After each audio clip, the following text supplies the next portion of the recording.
to heaven. Warning. The Federal Communications Commission has determined the following content to be emotionally harmful. Funny things that you think's funny aren't funny.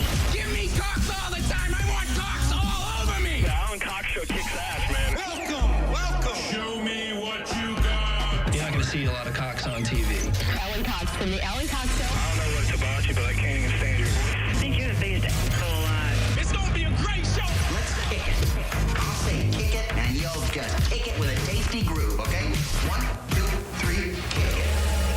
Kick it. Come on. God damn it. Could you one time kick it? What the? Alan Cox. Here we go. He'll ad-lib. He'll be fine. It's the Alan Cox Show on 100.7 WMMS.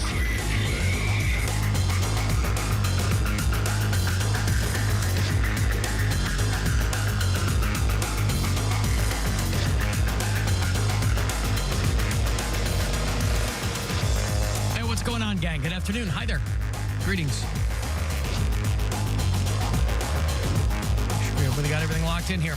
My name's Alan Cox. Thanks for being here. Good afternoon. Say hi to Bill Squire. He's right over there. Hey, creepy hugs, everybody. Mary Santora is here, too. What up? And Poundcake is back in Studio G. Afternoon, white people. He is our gatekeeper here at the Alan Cox Show. He is the very first person you will talk to. There are differing reports as to how his phone demeanor is when you call.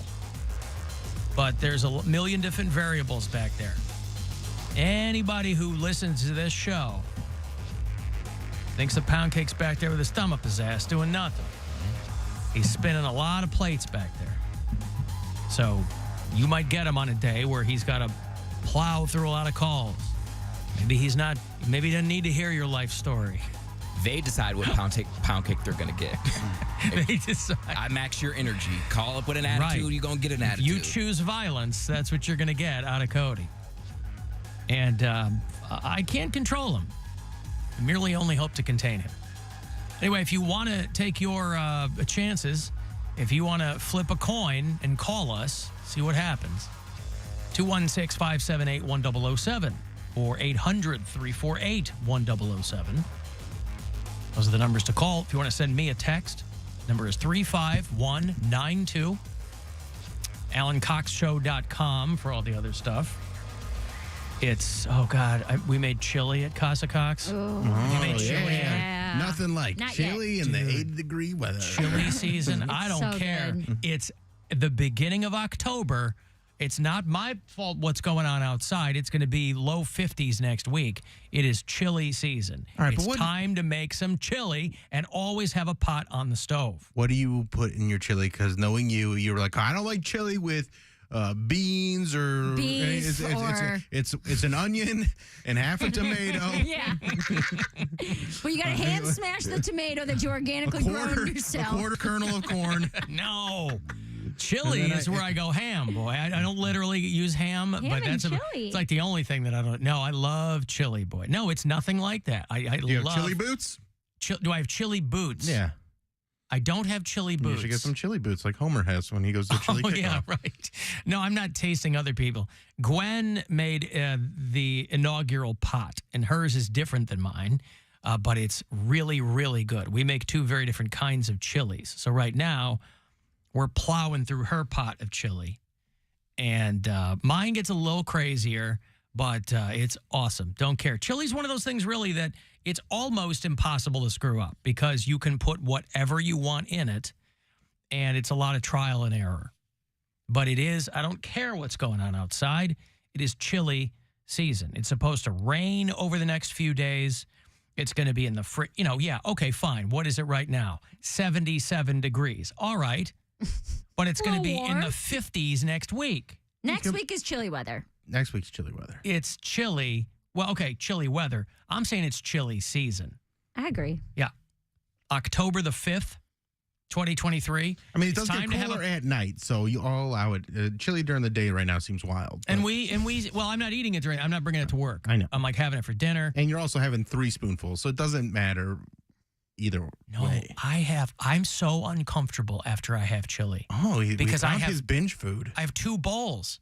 I have 2 bowls of chili. Hear that, Mary? I Has heard 2 bowls. And heard. Gwen's chili is not as hefty as mine is. I don't think I can eat 2 bowls of mine. But no, I'm not sitting there. Listen, there's no point in making something like that if you're going to eat like I normally do. But boy, it's good. It's so good. And to your point, not a lot of people not everybody likes meat in their chili. A chili con carne is not for everyone, but you got to have beans. Otherwise, it's called tomato soup. And people eat that with a grilled cheese. I don't eat beans. You don't eat beans. I don't like beans either. I have bean-free chili. That's called soup. I think Within a soup. fundamentally chili needs That's to a have sloppy beans in it. Joe is what you're eating. You're eating a Right. sloppy Joe. So so in general, chili is not really your jam. I like chili. I mean, my mom just But what does she make? If it's supposed to have beans. The Otherwise, rest of it has beans, but she will set aside some before she pours the beans in for me. I see. So she strains out the beans and gives you. No, she just doesn't add the beans until last. And then she'll pull out A smaller a pound cake yeah. bowl and then go, all right, now it's time for the beans. Yeah, I just like the meat and the sauce and whatever else comes with it, but not the beans. Mhm. I don't like texture of beans. I don't like stuff that has like a hard exterior and then it just bursts open and it's mushy. He's the anti-Darnell. I don't know if you're eating the Yeah, right beans kind of aren't beans. like Beans that. aren't like that. They're not hard. Now, here's the thing. Is your mom putting raw beans into the? No, I know. Oh. I've had beans before. I don't like them. I don't like beans either. I hate them. And Brian, being a vegetarian, he eats so many beans. Ugh. And I must have told him, and at this point he's doing it to be annoying, 500 times over the course of our relationship that I don't like beans. And every single time he has them with a meal, I'll be like, hey, you want to try these beans? I'm like, get your beans away from me. That's not attractive. Stop putting your beans in my face. But we also make vegetarian chili. Yeah, that's fine too. But we'll sometimes use the Impossible Burger, Mm-hmm. like brown that up. And once it's in chili, you can't really taste the difference. And what is that made of? Impossibilities. Like if you. Unicorns. but what is? I have yet to have an Impossible Burger. So. I have no idea. Beets, I'm guessing. Okay. It's fine. It's not tofu. I mean, it's got No. binding agents and things. I don't know exactly what it is, All but right. it is. It's fine. I prefer like the greasiness and the flavor of regular ground beef, but you can't have that. And I'm not gonna make- I'll use ground beef and chorizo in my chili. there you go. Some people do like a ground beef, ground pork mix. The other white meat. Oh. Let me ask you something. When you buy something, I'm completely switching gears here, but it's just crossed my mind.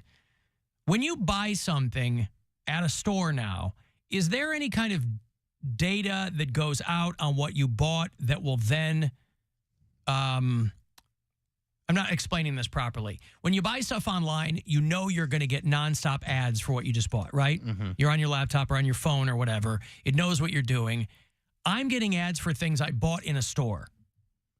Is there data from people's cards now, like something that we don't know about, but it's normal operating procedure now? Like if you buy something, like I bought a new drill bit set over the weekend. Where at? Home Depot. Do you have a rewards card with them or something like that? Or like No, I don't. Nope. Just my card and a regular purchase. I was buying some lumber and it was an impulse buy, but I saw it. It was a brand new, massive drill bit bits, driver yeah. set. I go, ooh, I need that. Oh, So I know what happened. What happened? You were in Home Depot. So the location services on your phone told you. Oh, probably. To Yeah. told on you. That's what happened. That's pretty good. That's a good explanation. Okay. Yeah. So That's it my knew where guess. my phone was. Yeah. And so, except I'm not getting Home Depot ads. I'm getting ads for what I bought. I'm getting ads from the brand of drill bit set I bought. That's what made that's a perfectly good explanation. They have enough information from all the different things on your phone that they know that's something that you would buy impulsively. That's why when people There's are like, no oh, way they would know I that don't I know would about buy a that. driver set impulsively. I think they do. I think they know a lot more than they like. As far as how to serve ads, I think they know.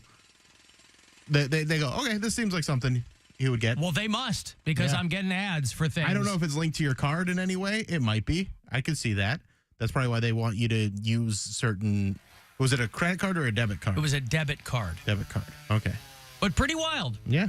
You know, I'm sure somebody listening's got way more information on it than I would, but I love when the location services makes sense. Yeah. But I'm not getting Home Depot ads. No, but it's still, it's not about the Home Depot ads, but it knows if you're going to Home Depot, these are the things that a man in his 50s that has this kind of income, this kind of, all these different things. These are the ads that we should serve him. But you're missing it because he got served the specific drill bit that he already bought.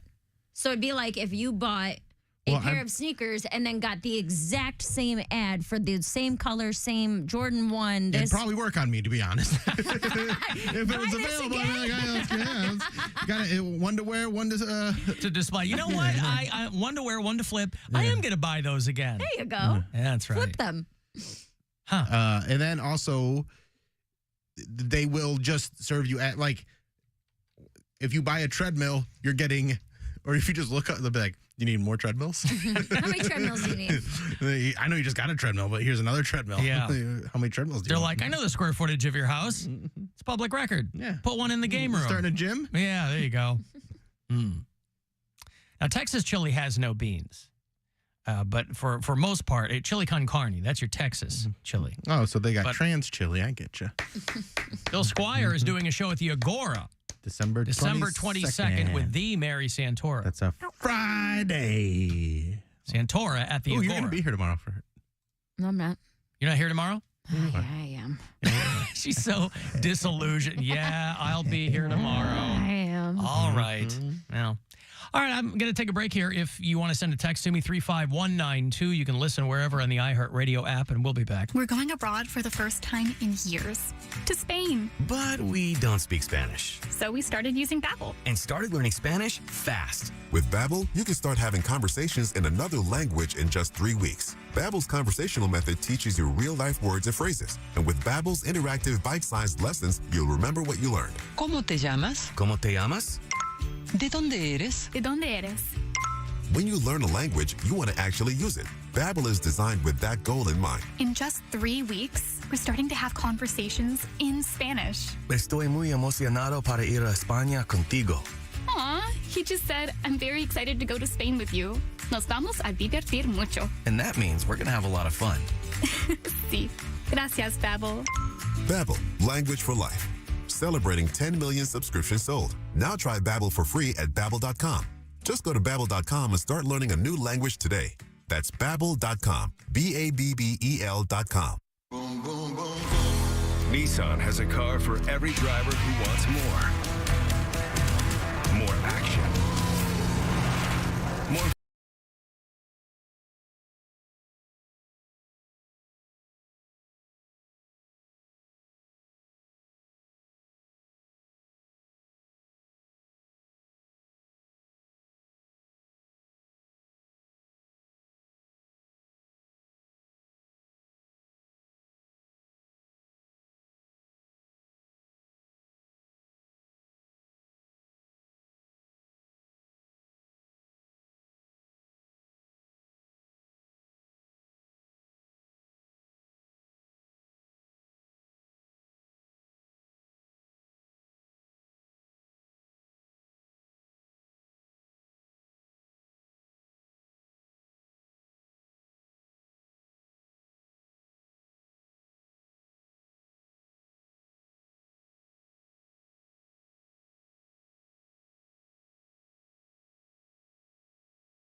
life.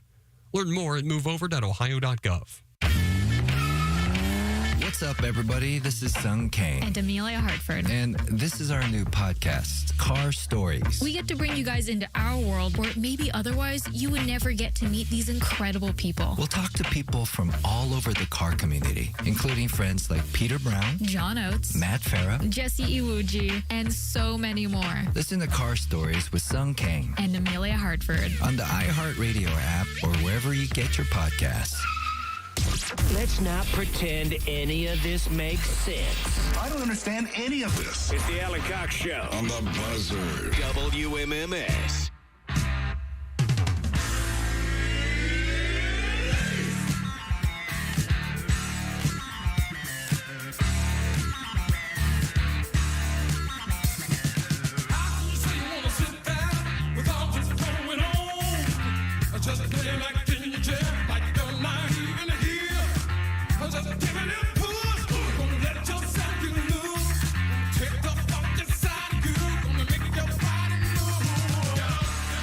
Today is, I don't know who designated it, but it is the International Day of Funk.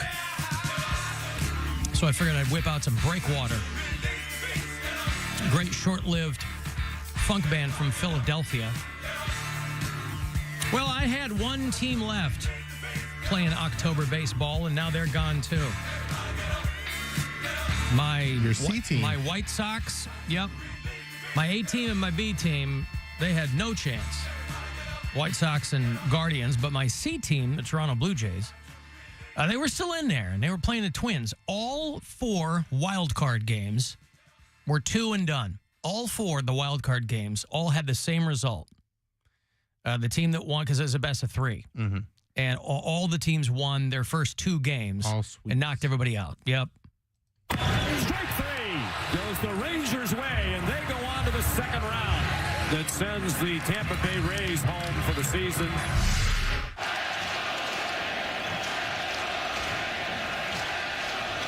Swing and a miss. Finally, 21 years in the making. And the Twins advance with a victory in 2 straight over Toronto. And The Twins beat my Blue Jays. The Diamondbacks beat the Brewers in Milwaukee. That's got to suck. And Phillies over the Marlins. All 4 of those wild card games. They were 2 and done. The divisional games will begin on Saturday, but I have no more skin in that game. I put a considerable amount of money down on FanDuel for the Blue Jays. And I did not win. So, because I wanted to bet on some postseason baseball.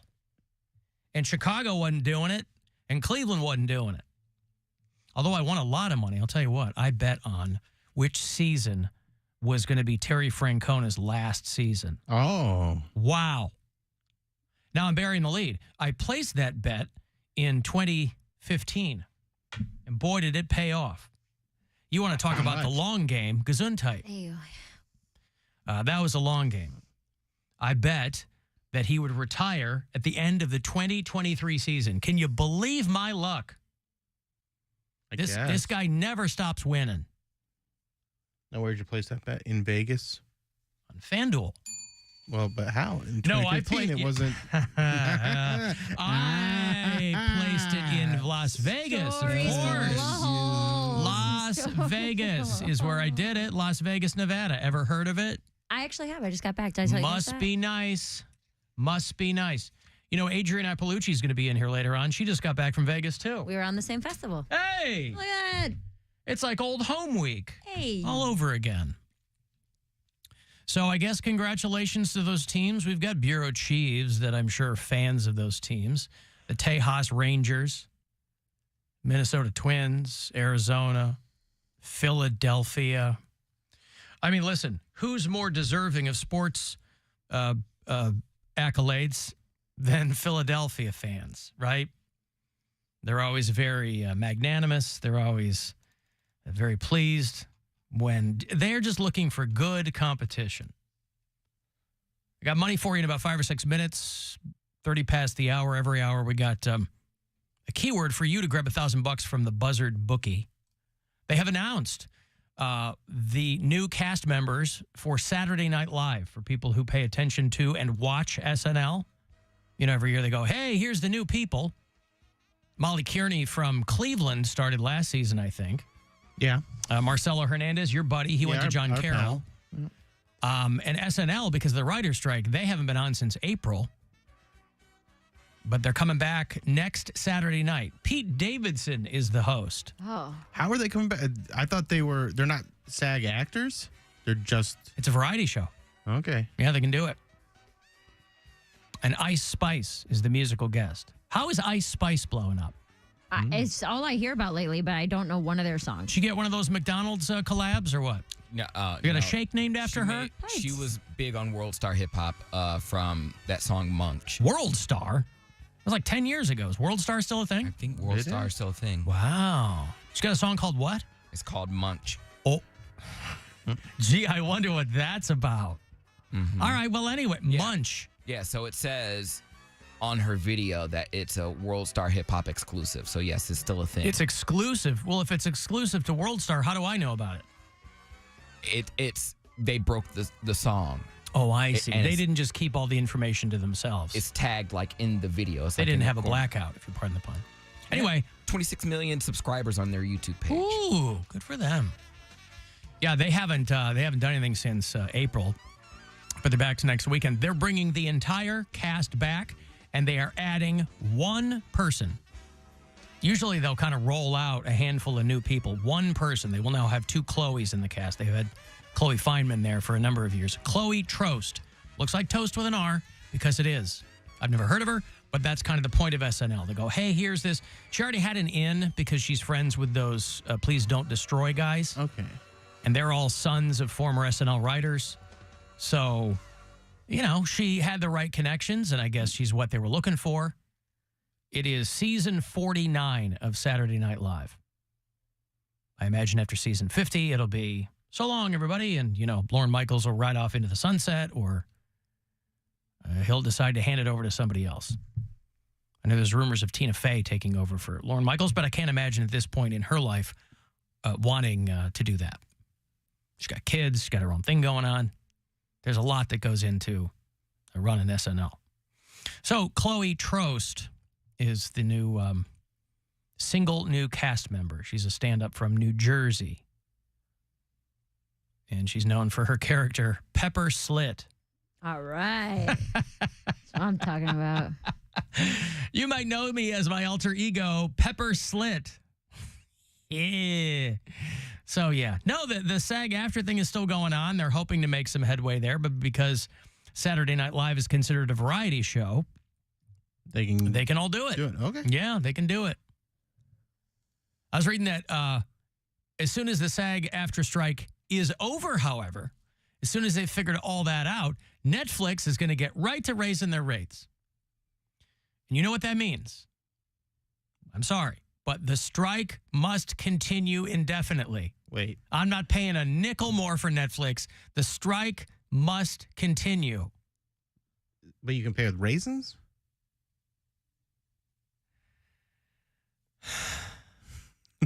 As soon as Take take that. Take that for the dumbest joke Dried you'll ever hear. grape jokers. I know you. Oh, you think they're dried grapes? You forget that they're called raisins. Yeah, I forgot. That's why it didn't land with me. I'm sorry. Although a listener did send me a screen grab of a fruit and nut bar that she purchased, and on the back, the ingredients were dried grapes. And she's like, yeah, maybe they're not the only fans one. of the program. Right. I'll tell you what, last night we're like watching TV, laying in bed, whatever, and I get the email that Hulu, again, is raising their subscription price for the plan, for everyone's plan, but the one I've got. I don't subscribe to any of them. Dude. I mooch. I finally changed my plan. And I'm not really saving. I'm basically, because everything's going up, I changed my plan to one where I'm basically going to pay the same as what I have now, except there's more ads. There you go. Okay, I was theoretically paying for Hulu with no ads.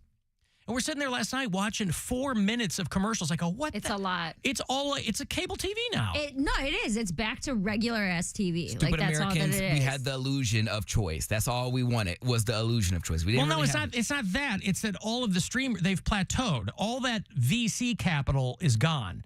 So that's gone. They've plateaued their subscriptions. So now they're like, oh, big shock. Guess what? Advertisements pay for everything. So now we have to have those. What is VC capital? Venture capitalists. When all these streaming services started up and they were the new hot chick on the corner, they had millions and tens of millions of dollars to get them up and running. And then that system kind of perpetuated itself for a while. But they were overspending on content, on licensing fees. Netflix is paying $50 million for movies nobody sees. That was not sustainable. And you're down to, and there's 2 or 3 companies now that are buying everything up. So like when you have Hulu, they're like, oh, we also own Disney and ESPN. Like I pay for ESPN because it's part of the package. I don't watch ESPN.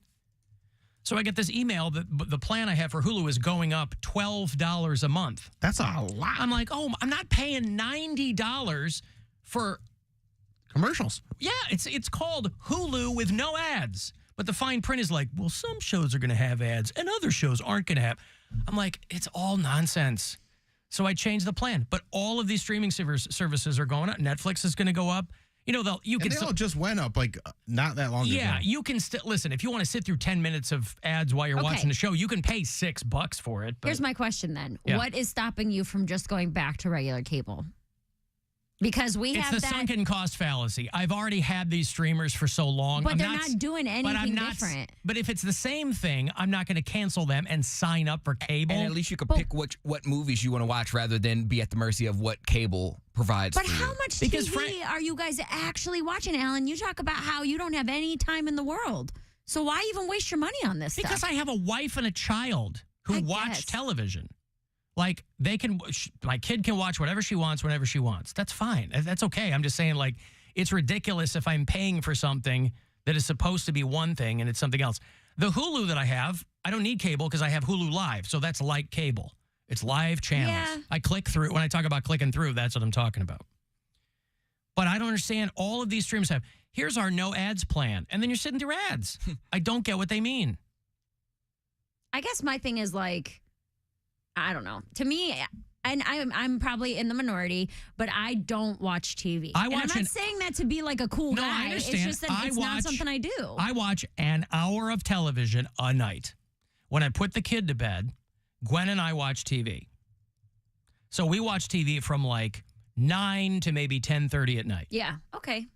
I'm about to just. That's it. But that's so then okay. I guess you said because they're home and they got stuff going on during the day. We'll watch an episode of a show we're watching.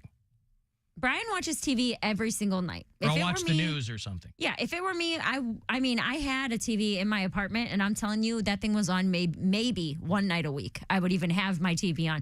Now, my problem is under those circumstances, there'd be no reason to pay for any of this. Right. I scroll on my phone, like doom scroll, until I feel bad about myself or whatever, or get sucked into TikTok for 4 hours. So it's not any better. I'm not saying I'm a better person for not watching TV, but for people who aren't like getting home from work at 5 and watching TV until midnight every night, I don't understand why anybody would pay for all this stuff. It makes just pick one. I'm about to subscribe to Zeus. That's what I'm gonna get. What's Zeus? Never mind. Don't. Shut up. No, I don't it's not even like a porn thing. It's a live D camera. No, it's not. It is all the ratchet shows, like just a bunch of fights and just ratchet stuff. It's already on Bounce and TV One, isn't it? No, this is like uncensored. Like I don't know. I don't even know how to describe it. They have like Bad Girls Club and Real House Hoes of Miami, like Baddies East. Yes. And Jocelyn's Cabaret, where this girl teaches Bad Boys Texas. Oh, I see. There ain't a white person in the bunch. It is ratchet. Okay. Bobby, I Love You Per. Baddies West Reunion. That's what I'm gonna get. Oh man, it's this still is cheap. Yeah, this is right up your alley.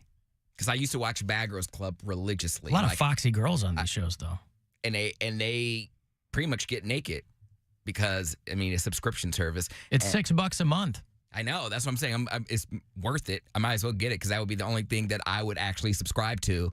Because Netflix, like they have a couple shows I watch. I'm waiting for Elite to come back, and then the last season of The Crown. Then I'm done with Netflix. I don't need Netflix anymore. Amazon Prime is real slow nowadays. So I watched one show on there, and then I'm over it. I watched Queer as Folk and like Mob Wives, like on reruns. Yeah, so I guess it's silly. I just like turning on the TV and being able to watch whatever I want, whenever I want. So I subscribe to all these channels. Yeah, and even if I watch, I got a bunch of pound cakes leeching off me too. So I got. I'm one of them. I know. Wait, which one do you have? No, I think you're off. No, because I did get my own Hulu. What are you using? My HBO? No, we went to go sign in and it wouldn't work. Oh, so you might have too many. No, I'm saying you might have too many people on. They're all cracking down now. I don't know if your kids and Cody I don't know. also have not that Cody. one. But. Well, if you watch a lot of TV, I'll give you $1,000 here, courtesy of the Buzzard Bookie, and that'll make a little dent into your monthly nut. It's $1,000. I hope you win. Good luck. This is your chance to bet with the Buzzard Bookie and win $1,000 now. Enter this nationwide keyword at WMMS.com. Credit. That's credit. Enter it now at WMMS.com. Yeah, I don't watch a lot of TV either. Once I get home from my charity work and just rehoming kittens, I usually just bake muffins for orphans and then call it a night. And then I'm up at 6 a.m. Why do orphans need muffins? They love them.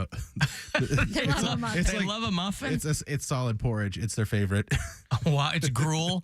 Yeah, heavy-duty gruel. I have a question. No, you don't. Boy, I hope I have an answer. Can your TV be outdated? As in, I have a LG smart TV. No! And all my stuff runs slow on it. And I don't know if it's my... Yeah. Yeah, if it's a smart TV, but it's not smart enough. It's an old TV. No! Also, there's like you probably need to do like a hard reset on it every once in a while to clear out the cache.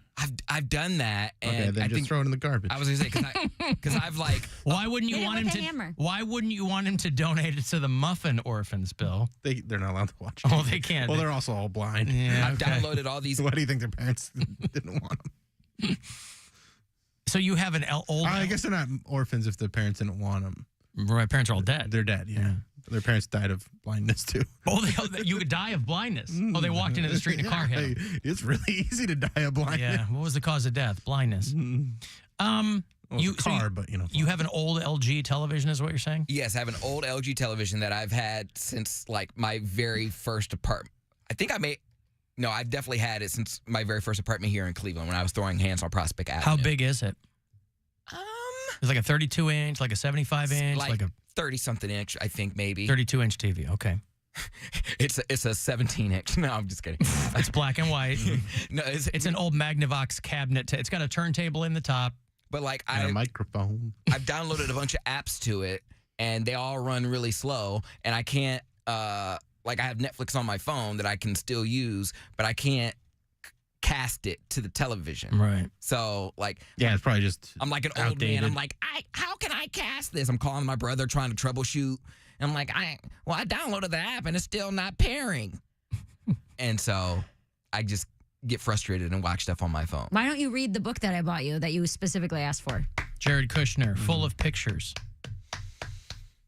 Have you read any more of that book? I wasn't talking about that right now. I'm just saying. I wasn't talking about that right now. I know what you were talking about. I'm just saying that that's an alternative form of entertainment for you. He doesn't want to download that into his brain, Mary. He wants to cast things to the television. Because his brain is outdated. Yeah, he wants to watch the proper that's right. running version. Doesn't have the bandwidth for that. That's what people mean. He wants to watch Baddies East. Right. Oh, God.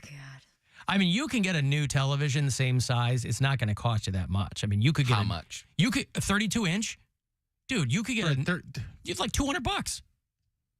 Guarantee you, if you went into Best Buy or something, they would have a newer version of the TV you have for a couple $100. What am I going to do with my old one?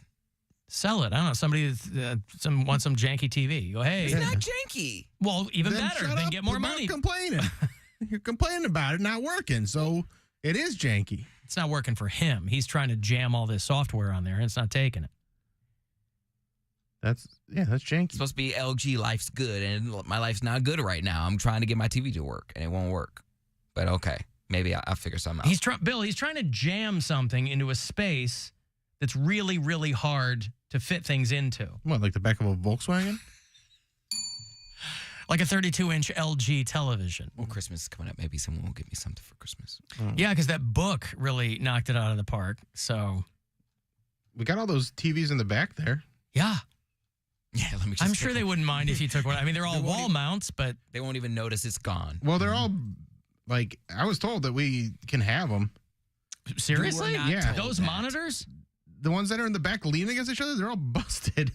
What do you want to bust a TV for? Well, maybe we can get him working. Maybe he'll figure that out. I don't think so. I think he will. Yeah, figure it out. If you give an orphan a muffin, they'll eat for a day. I thought all smart TVs were the same. They all had the same capabilities. They better make it last because they're not getting them every day. They have to ration those, is what you're saying? I don't want to. Who wants a spoiled orphan? They're getting spoiled from muffins. For orphans, yeah. Yeah, well. When you compare them to other non-muffin getting orphans, yeah, they're pretty spoiled, bro. Mighty Muffin Orphan Rangers out there are do not Cranberry orange. do not F with them. Oof. I got a break. If you want to send a text, 35192. Want to watch, you can do it at alancoxshow.com. It's the Alan Cox Show on 100.7 WMMS. And everywhere you go on our free iHeartRadio app.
a young kid's life.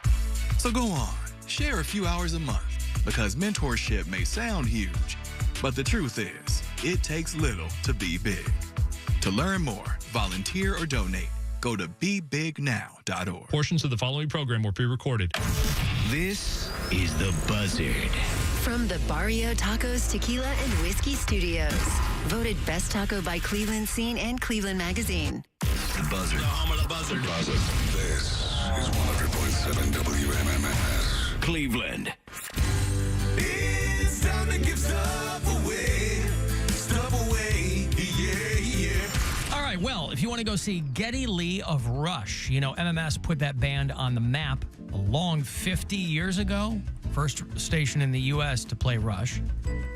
And so they've always given it up for the Buzzard. Geddy Lee is coming back to Cleveland. He's got a new book, his memoir. It's just called My Effin' Life, and he's going to do a Q&A, conversation about it. If you buy a ticket, every ticket sold gets a copy of his book. It's going to happen Sunday, November 19th, right down the street here at the State Theater at Playhouse Square. They go on sale tomorrow morning, so you get this pair before everybody else. 10 o'clock, playhousesquare.org. Geddy Lee on November 19th at Playhouse Square. Call 10. These are yours. 216-578-1007 or 800-348-1007. The radio program determined to shave Cleveland's ass. No, save Cleveland's ass. Oh, that makes a lot more sense. The Alan Cox Show on 100.7 WMMS. Cleveland.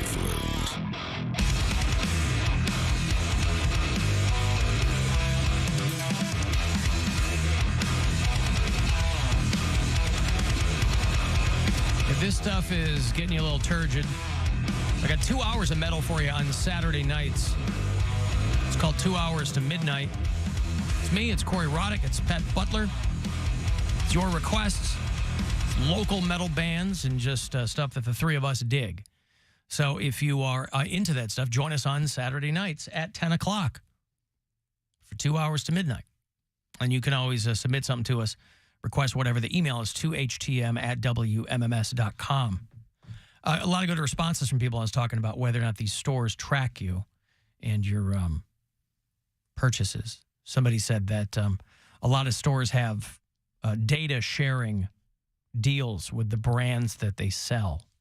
So that's something. Mike from Parma, as usual, comes through in a pinch. He said, obviously, the nanoparticles transferred the barcode info when you picked it up. Oh, Once those nanoparticles were activated with the EAS test yesterday, that's probably what happened. But here's the scary thing, is I bought them on Sunday, which means those are retroactive nanoparticles, which... It's like your retroactive FanDuel bet. It's just like that. That's right. 60th anniversary next month of the Kennedy assassination. Alan, do you guys ever talk about the conspiracy theory? It's funny that you mention that, because I said, we were talking about conspiracy theories the other day, and I said, I think you could probably make a pretty good case for every person. You could convince everyone of at least one conspiracy theory, and I think mine might be the Kennedy assassination. That it wasn't just Lee Harvey Oswald, or that it wasn't... Well, it was, I think, one of, like, the last surviving Secret Service guys from the Kennedy administration or something. I think he was in the news last week for saying that there was something hinky with that whole thing. But for a long time, that was the preeminent conspiracy theory in the United States. It was the Kennedy assassination. And then the moon landing was in there, too. But we're so awash in absurd conspiracy theories, like the EAS test is so that they can activate the nanoparticles in the vaccine, all that crap, right? A lot of people think Paul McCartney's dead. Well, that's from years ago, too, right? The reports of Paul McCartney's death were greatly exaggerated. My wife still believes that Bob Barker died 5 years ago, even though he died a few weeks back. She is convinced that he's been dead for a while. I said he looked dead for a while, but he just died at 99. She got Poundcake's hackles up. Is Poundcake using a fire stick? That might be a better fix for what you're doing rather than buying a new TV. But again, you can get a nice TV for a couple $100. 32-inch TVs is not what people are going for these days. They're going for giant televisions. My brother, when we went home for Thanksgiving, my brother's television is like so goddamn big. Like the people on it are life-sized people. It's like you're standing there watching television. You feel weird sitting down to watch television. It's so large. I walk in the room and have to, it doesn't even occur to me to sit down to watch TV. If the TV's on, I stand there in front of it. I feel like that would hurt my eyes. I don't know. He's not directly on top of it. He's not standing with his nose touching the TV. You don't know how I watch TV, Mary. I was just assuming. Yeah. No, it's like a 95-inch TV or something. I mean, it's a massive television. I'm like, well, I don't need that. Don't need that. Get it for me. You want a 95-inch television? If you're only buying. if you donate it to the Muffin Orphans. Sure. Consider it done. Mm-hmm. Buy it for me right now. Ship it to my apartment. I'll make You know sure what you they should get do, it. Cody, is you should, I don't know if you heard, if you were still on the phone when I was talking about the Fire Stick. Are you using a Fire Stick? I don't know. Okay. Well, you would know. You would know. Okay, then no. It's an Amazon Fire Stick. That might be, if you don't want to buy a new TV, that might be a good way to get. You plug it into the back of your TV? Yeah, into the USB, like all the stuff you want or whatever. Yeah, no, I don't have I one. mean, a lot of it's HDMI pirated, port. but yeah. Yeah, but again, you can get a pretty good television for. Go out on Black Friday or something. Well, not even I mean, that they're doing anymore, Black Friday man. stuff in July now. They don't even wait for Thanksgiving. There's a Prime Day next week. I'm sure they'll have TVs on sale. There you go. Yeah, the 10th and 11th. Mm-hmm. Okay. Here's the thing, too, though. Like, during the pandemic, I bought my 70-inch TV, and it was only like $500. And I'm not saying you have to get one that big, but they're good for you. They're probably even cheaper now. Must be nice. Okay. Must be nice. Don't come at me like that. I was going to It's say. chorizo chili. You what? What? Nothing. Are you making fun of chorizo in my chili? I'm just saying that I like chili con carne. you're excessive. Then use beef. I Like use an beef. American. I use beef and chorizo, Bill. Okay, that's fine. I'm sorry, what, Cody? I said I don't even have a TV in my living room because I don't have any people over. So I just need the TV for my bedroom. So maybe if I get another one, then I'll just put that one out there and just not really care. Why not put? Yeah, that might be nice because then you could. It's You, kinda you got puny. that couch you put together that you dragged upstairs. You might as well use it. That is mainly for not even like people just to sit. It's just so No. it doesn't look so empty. I don't know why I got a couch. I felt like I had to get one, and it was only like $300, or I think it was like $200 or Yeah, something. you can get a TV for the same price. Ah! Get a- Drag it up the stairs. Just Get the a same Roku. way. Just buy a Roku. Those are like $60 now. Get a Roku. I like a Roku. Run everything through it. My mom There's has, Rokus on all the TVs here. Just take one of them off the back. Yeah, just pull it out. Nobody's Doesn't using matter. it. Doesn't matter. mom calls it a Roku. She say A "You- Roku? You get a Roku? I said it's a Roku, Mom. She said, yeah, Roku. I'm like, okay. It's 4 letters. I know, but she just get it wrong. Hey, hosers. Yeah, but at least she knows what it is. You can get a Roku Express for $29. I mean, our Rokus are like the stream or the sound bar that's got the streamer in it. There you go. But you can get like a base model one for $30. They're pretty Get- sweet. Just go throwback. Go to a Goodwill. Get a tube TV that weighs 300 pounds. And rabbit Built-in ears. VHS. With a built-in VHS, and then or like a console TV where it's like the big wood box. My grandma had one of those Yeah. with the knobs. We had one of those. Well, I got one from the lady that taught me piano. Actually, she was having a garage sale, and I was like, "Can I buy this TV?" It was like $25, Yeah. and I was like, "Yeah." Well, I was like, "I guess." And so I lugged this thing up into my bedroom by myself. It weighed like 100 pounds, but I just I don't know how I got it up there, but I did.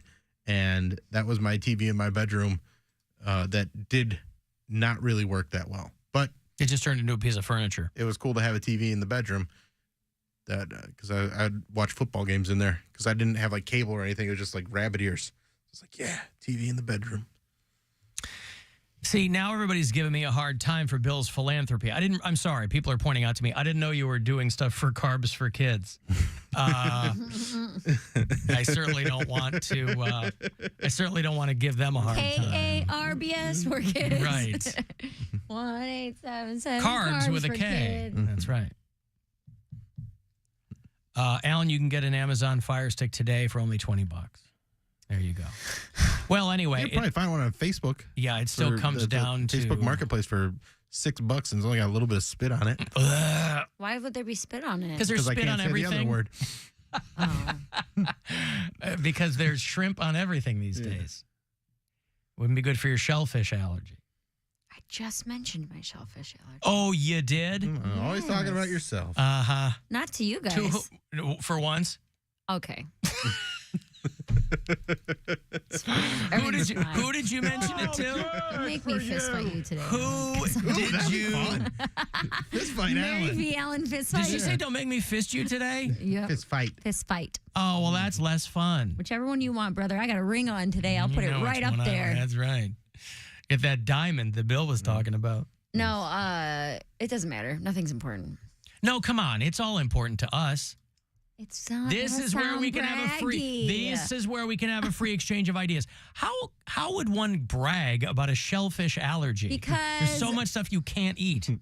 I got a really tight throat. Never heard that. Just give me one piece of shrimp. Give me a little bit of shrimp, and I'll blow your mind. No, God, please, no. How did you brag about it? No, I'm saying explaining it'll sound braggy. I'm opening for Theo Von tonight at the Masonic, and they were like, "Hey, we're going to get this nice dinner catered in. It's like from a really fancy steak place." And I was like, oh, and they gave the options. I said, that's great. I appreciate it. This is unbelievable. Just none of the shrimp or crab cakes for me. Could I have surf and turf hold the surf? Yes, I'll take the turf. So what'd you opt for? Steak. A Caesar salad. Oh, a steak. Steak. And I said, any vegetable as a side is good. Just keep the shellfish in a separate area. Will you have to eat in another room? No, I wouldn't have to eat it in another room, but like just don't put it in my to-go box. Yeah. Make sure that my stuff is separate if that's what the other people are ordering. That's one of those things that's always... It's nerve-wracking. Right. Well, but it's also like difficult to, like if you get a steak, how's it going to travel from the time it gets to the restaurant to you? Yeah. Like, I mean, it's a free steak. I mean, it's fine. Yeah, I'm not upset about it at all. But, you know, it's one of those things where it's like, just send the guy here. Set up a hot plate. Give him a make it to hibachi order. bar. Yeah, exactly. A George Foreman grill. Come on. You know the old saying, there's no such thing as a free steak. Nobody's ever said that. I think you're thinking of... free muffins. That's what you're thinking of. There's no such thing as a free muffin. Except there are if you're Carbs for Kids. Bill Squire is going to make them to you. Now, I'm sorry, you are not an orphan. You can't have one of my muffins. I'm a half orphan. You are too. A half orphan? Uh-huh. Well, yes, both of our dads are dead. So that makes us half. Do we get half? You probably only want half a muffin anyway. Oh, it works out perfectly for me. You know what I'd like more? My dad back. That would be nice, wouldn't it? Well. What are you going to do? Hey, gang. Your dad's not doing it for you? The emergency broadcast test yesterday, and there's just one thing I wanted to pass on to the listeners. Longing, rusted, 17, daybreak, furnace, 9, benign, homecoming, 1, freight car. Gene from Parma. All right. Wow. I didn't know I was going to be complicit in Gene from Parma awakening a sleeper cell in this country now. Oh, what have I done? What have I done? Oh. You see the girl on TikTok talking about whether or not you grew up in a birthday family? No.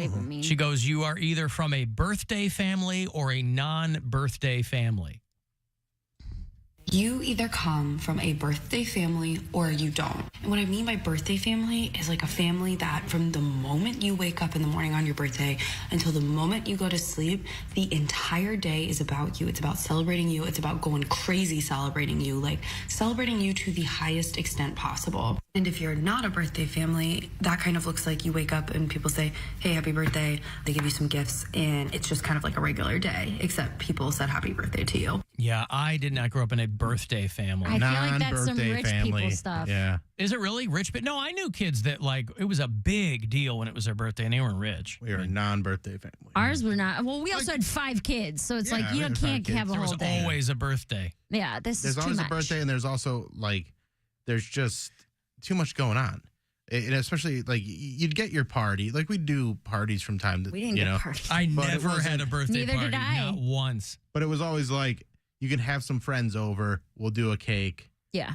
We had family parties. Yeah. My mom would cook. I'd get a cake. It wasn't like it wasn't acknowledged. Well, that's a party. Yeah, it was. Well, I wanted to go to Chuck E. Cheese with my friends. You know what I mean? yeah. Wasn't that- we were at my grandma's. My and it was younger siblings got that. Like my youngest brother, by the time he was growing up, my dad was doing pretty well, so he got all that stuff. Us older kids, I remember my mom would make us these Batman and Superman cakes with a mold. Yeah. And then she did a good job with them. I'm going to be honest. She did a good job Like with the them. eyes are dripping. No, they actually looked really good. Well, the trick was they had a face that you put on it, so they knew nobody can do the face. Right, yeah. So they had like a little plastic face you put on there. But she did a very good job with those Superman and Batman cakes. Here's the thing.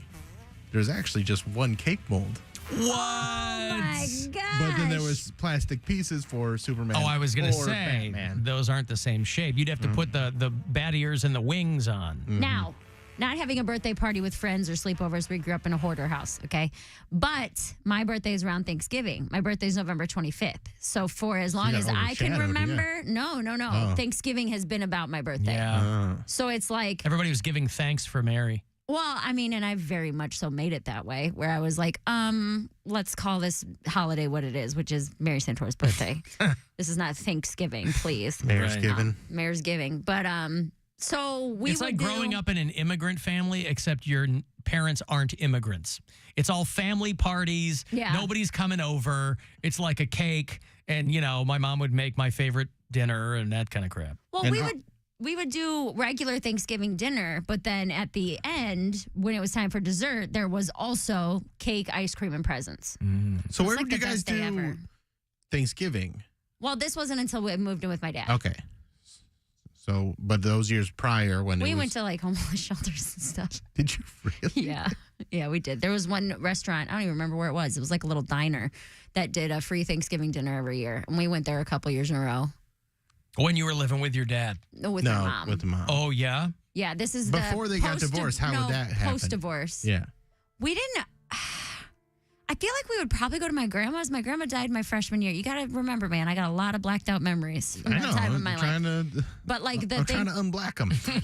I know people don't like when you talk about yourself. Your life is incredibly fascinating to me. Well, so I want to let's unravel this yarn. We're trying to extract little nuggets of not information. trying to make you cry, but I'm not going to cry. There's yet, just not we'll a see. lot that I remember from like early days of childhood. There's not a lot of celebrations and stuff that I remember. I know we would go to my grandma's house a lot. So if I had to guess, that would be where we probably went. where to go. And then there was the rough years in the middle after my parents split up. Before When you were still living with your mom. Yeah, still living with my mom before I moved in with my dad. And that's that's the main hoarder years. That's when stuff got bad at home, Yeah. like real bad. Yeah. And that was the years when we were like, she would say she was teaching us a lesson to show that people had it worse than we did. So we would go to like homeless shelters or free dinners or ride the bus. I don't know. You're like, And Mom, then- why are we doing all the stuff that the people who have it worse than us are doing? Right. Well, I mean, regularly. Yeah. Just to show us, so it could be worse, you know. At least you have a home. And then, That's not a bad lesson to be learned, it's not a great one. but it's not a bad one either.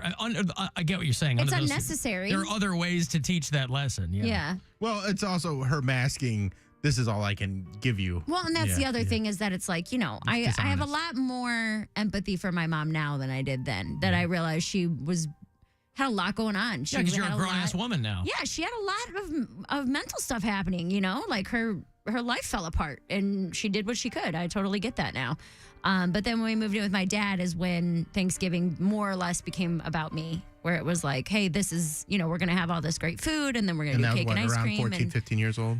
Sophomore year, so 16. Yeah, 16, okay. Yeah. And then Christmases, my dad always came over our place for Christmas and would like bring a big, like Santa, he would bring like a garbage bag full of gifts and still come back to our mom's house and everything like that until we moved in with him. But yeah. My mom's one brother who Did your mom save the wrapping paper? Yes, of course she folded did. it all Out up. of your mind, she still does. Yeah, I Come know. on, what are you even asking? That's not even a poor people's thing. That's a lot of people do Oh that. my God. I was cleaning the house one day and Brian was gone. We must have been off air or something, but it was a day he was at work and I wasn't. And I was cleaning, like reorganizing a closet, and I pulled down this giant birthday bag and inside was just other bags and tissue paper. And I was like, hey, you got to warn me about stuff like this because I understand it's like a lot of people do this, but this is so triggering to find. And I'm like, we have 2 full plastic tubs in our basement that I labeled bags and tags. Yes. And that's all that's in them. but that's what he said. He's like, are we ever going to use one of these ever? well, since the 2 years I've been living with him, I have never bought a bag or wrapping paper Right. or tissue paper or anything because we just save them and reuse them. It's a scam. No, that's smart to do. But I was like, you gotta let me know, man, because You got to let a hoarder baby know. well, and that's what's funny is that I'm like, maybe some of the things my mom was doing was regular, but I saw it in a way of this is some hoarder Well, crap. with all the stuff around it, Right. It gets real murky, lumped in. So it's real hard to be like, oh, she saves wrapping paper and gift bags, but also every newspaper that's ever been. Sure. It's hard to separate the frugality from the psychosis. Well, correct. And then there would be times where we would do like crafts and stuff with things we had around the house. And then years later, I would see that same thing on Pinterest where it was like make a bird feeder, have a tissue box or something. And I'm like, okay, is this hoarder stuff or is this craft mom stuff? Because I don't know what's it's a what thin here. line. Yeah, for real though. It's really just organization. Honestly, so like it's square footage is what it is. If you have it organized, that's the You're one a thing. craft mom. Now, dirt floor bathroom, that's a different That's story. different. Yeah, That's different. That is not on Pinterest. Are you yet. sure? Yet. It might be some hobo chic thing that's going to come back. Hobo. She didn't spread out the saved How wrapping chic. paper on the floor of the bathroom. Floor's so jaunty in there. Okay, let me take a break here. I'll have another $1,000 for you. That next keyword is showing up around 3:30. After the break, if you want to go see comedian John Oliver, he has pushed his stand-up show in Akron into January, but I'll have another pair of tickets for you coming back.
breaded mushrooms. I crave the hero. What's up, everybody? This is Sung Kang. And Amelia Hartford. And this is our new podcast, Car Stories. We get to bring you guys into our world where maybe otherwise you would never get to meet these incredible people. We'll talk to people from all over the car community, including friends like Peter Brown, John Oates, Matt Farah, Jesse Iwuji, and so many more. Listen to Car Stories with Sung Kang And Amelia Hartford. on the iHeartRadio app or wherever you get your podcasts. Little ditty about giving himself away. All right, you want to go see comedian John Oliver? John Oliver Live is going to be at the Akron Civic Theater. They have pushed the show a little bit into 2024. It's going to happen now on Sunday, January the 21st. LiveNation.com has got all the tickets for you to win, or to buy, rather. You can win these. Caller 10. You get 2 for John Oliver after the first of the year. Good luck. 216-578-1007 or 800-348-1007. Anything can be used as a sex toy if you're brave enough. The Alan Cox Show on WMMS.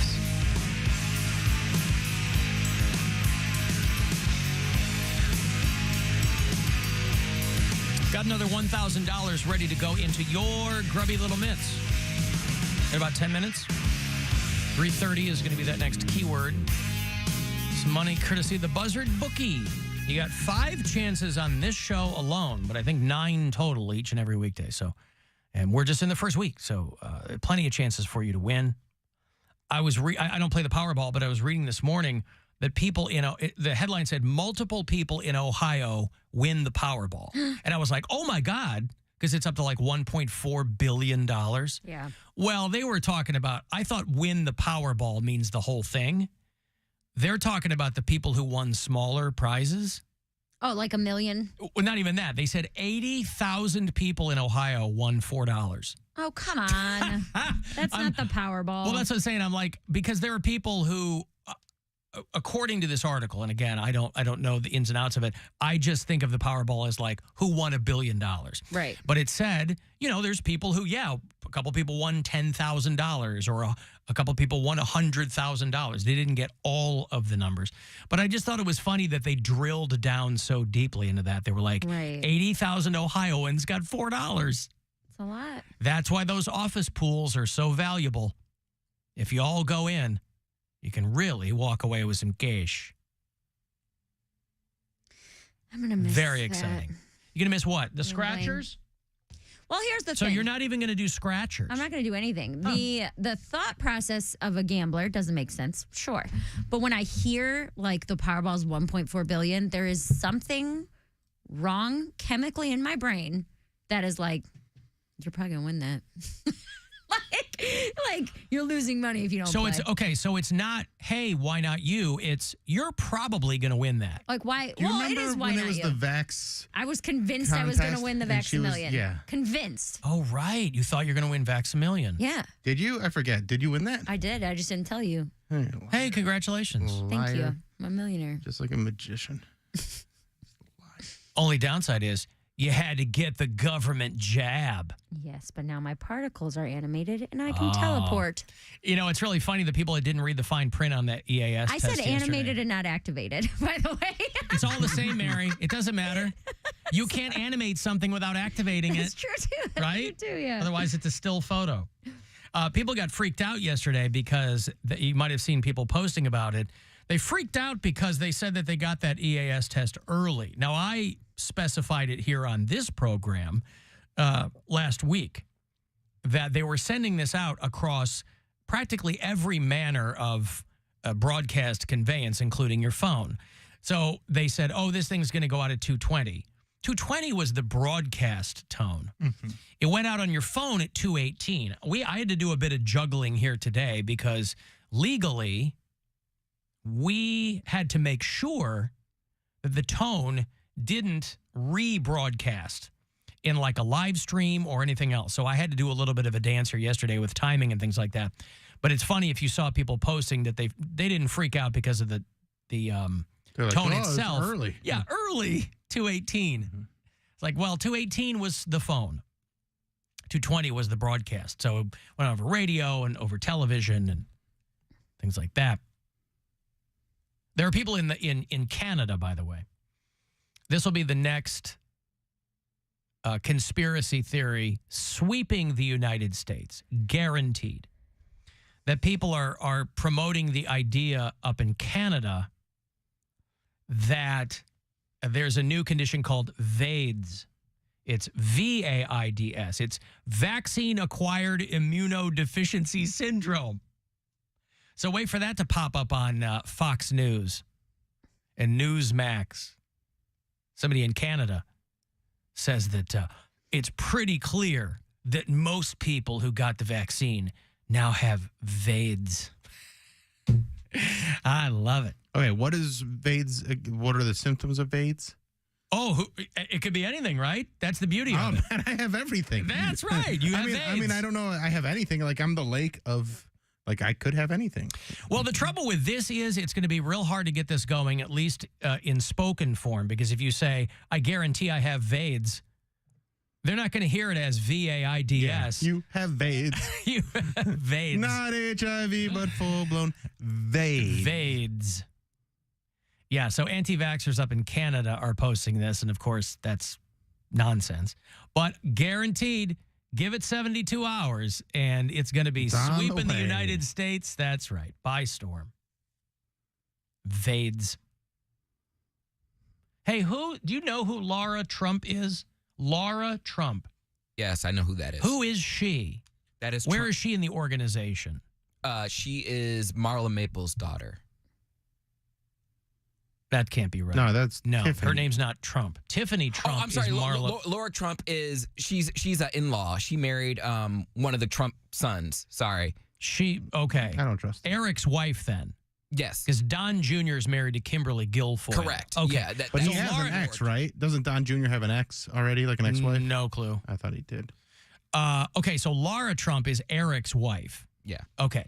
Well, I guess she's got an album out, and she's complaining to anyone who will listen. She was on Sean Hannity. And she was complaining that, of course, her song is so great, it's being censored. I do love that logic. Everybody hates me. Everybody hates me. That's why I'm awesome. It's been happening in my comedy albums for years, so See, I get it. I get it. Bill Squire knows being shadow banned. It was supposed to be Grammy nominated and all this stuff, but they just can't handle the truth I'm telling about my time in the Philippines. Bill was the guy. Made up. Bill was the guy behind the Fugees reuniting. Did he get any credit for that? Nope. Everybody talking about Lauryn Hill. Where's the love for Bam Bam over here? He's the one who called him up and said, look, let me talk to Praz. I squeezed the guy. That's what they say. Here's Laura Trump complaining about her song. Well, but this is the kind of treatment that I think conservatives are used to. We're used to being censored. We're used to being shadow banned, which certainly I already know my song was shadow banned. So many people told me on Apple Music, on Spotify, on Amazon Music, they wouldn't put my song on the radio because it was too political. Mm-hmm. She did air quotes with political, by the way. First of all, I love the lady on national television complaining about being banned. That's all. By the way, you notice she didn't mention Twitter. It's probably all, that place has turned into the storm front. It's probably all over Twitter, but. No, but it doesn't, that's not what people are going to, like, even if you're a hardcore Trump person, you're probably not like, 40-year-old pop wannabe Laura Trump song is really banging. Yeah, I didn't know that she was a singer, or maybe she's just bored and dipping her toe into it. I don't know. Her husband is clearly tied up with, lawsuits and litigation. He's got a couple other things he's got to contend with, but so according to her, nobody will play it. I found it on Rumble, which I guess is like a right-wing social media platform or something, because now, do you know what the song is? No. Her song that's getting banned because it's too political is not a political song at all. And I'm wondering if this couldn't open her up to some legalities. It's a cover of Tom Petty's I Won't Back Down. Oh, boy. Remember the guy when he was alive, he told Trump, under no circumstances do I want my music being used at your campaign events. They like filed a lawsuit against him, the whole bit. So she did a cover of a Tom Petty song. And she's complaining that no one will play it. Do you want to hear some? Of course I want to hear some. And I'll keep this world from dragging me down. Gonna stand my ground. Sounds crazy. And I won't back down. Is this on it? It's like Born Lady karaoke. It sounds like someone just auto-tuned a rant by a Karen. Yeah. Yes. There's like no vibe to it. There's no, I don't know. It's like she's singing the lyrics for the very first time. I'm on her side now. They should be playing this on Kiss right now. This should be on Put it on the lake. GAR. Put it all over the place. Yeah, this should be on. This should be across all the genres. Call her bluff. Put this on Reel. Call her bluff. She can't believe why this isn't on the radio. It's because it's too political. Yeah. A By the way, where exactly, maybe some of you Trump fans can tell me, where exactly are right-wingers being censored and silenced? Because we are eyebrow deep in MAGA dopes screaming at the top of their lungs on every possible platform. So I don't know what you mean when you say you're being censored and silenced. We can't get you guys to shut up. It's got 65,000 plays on YouTube. Well, because it's a good song. Yeah, let's hear some more. And I'll keep this world from dragging me down. Gonna stand my ground. And I won't back down. This sounds so familiar.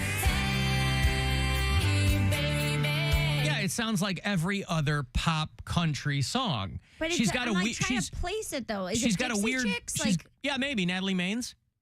She's got a weird mix of vocal fry and twang and a little bit of nasaliness to it.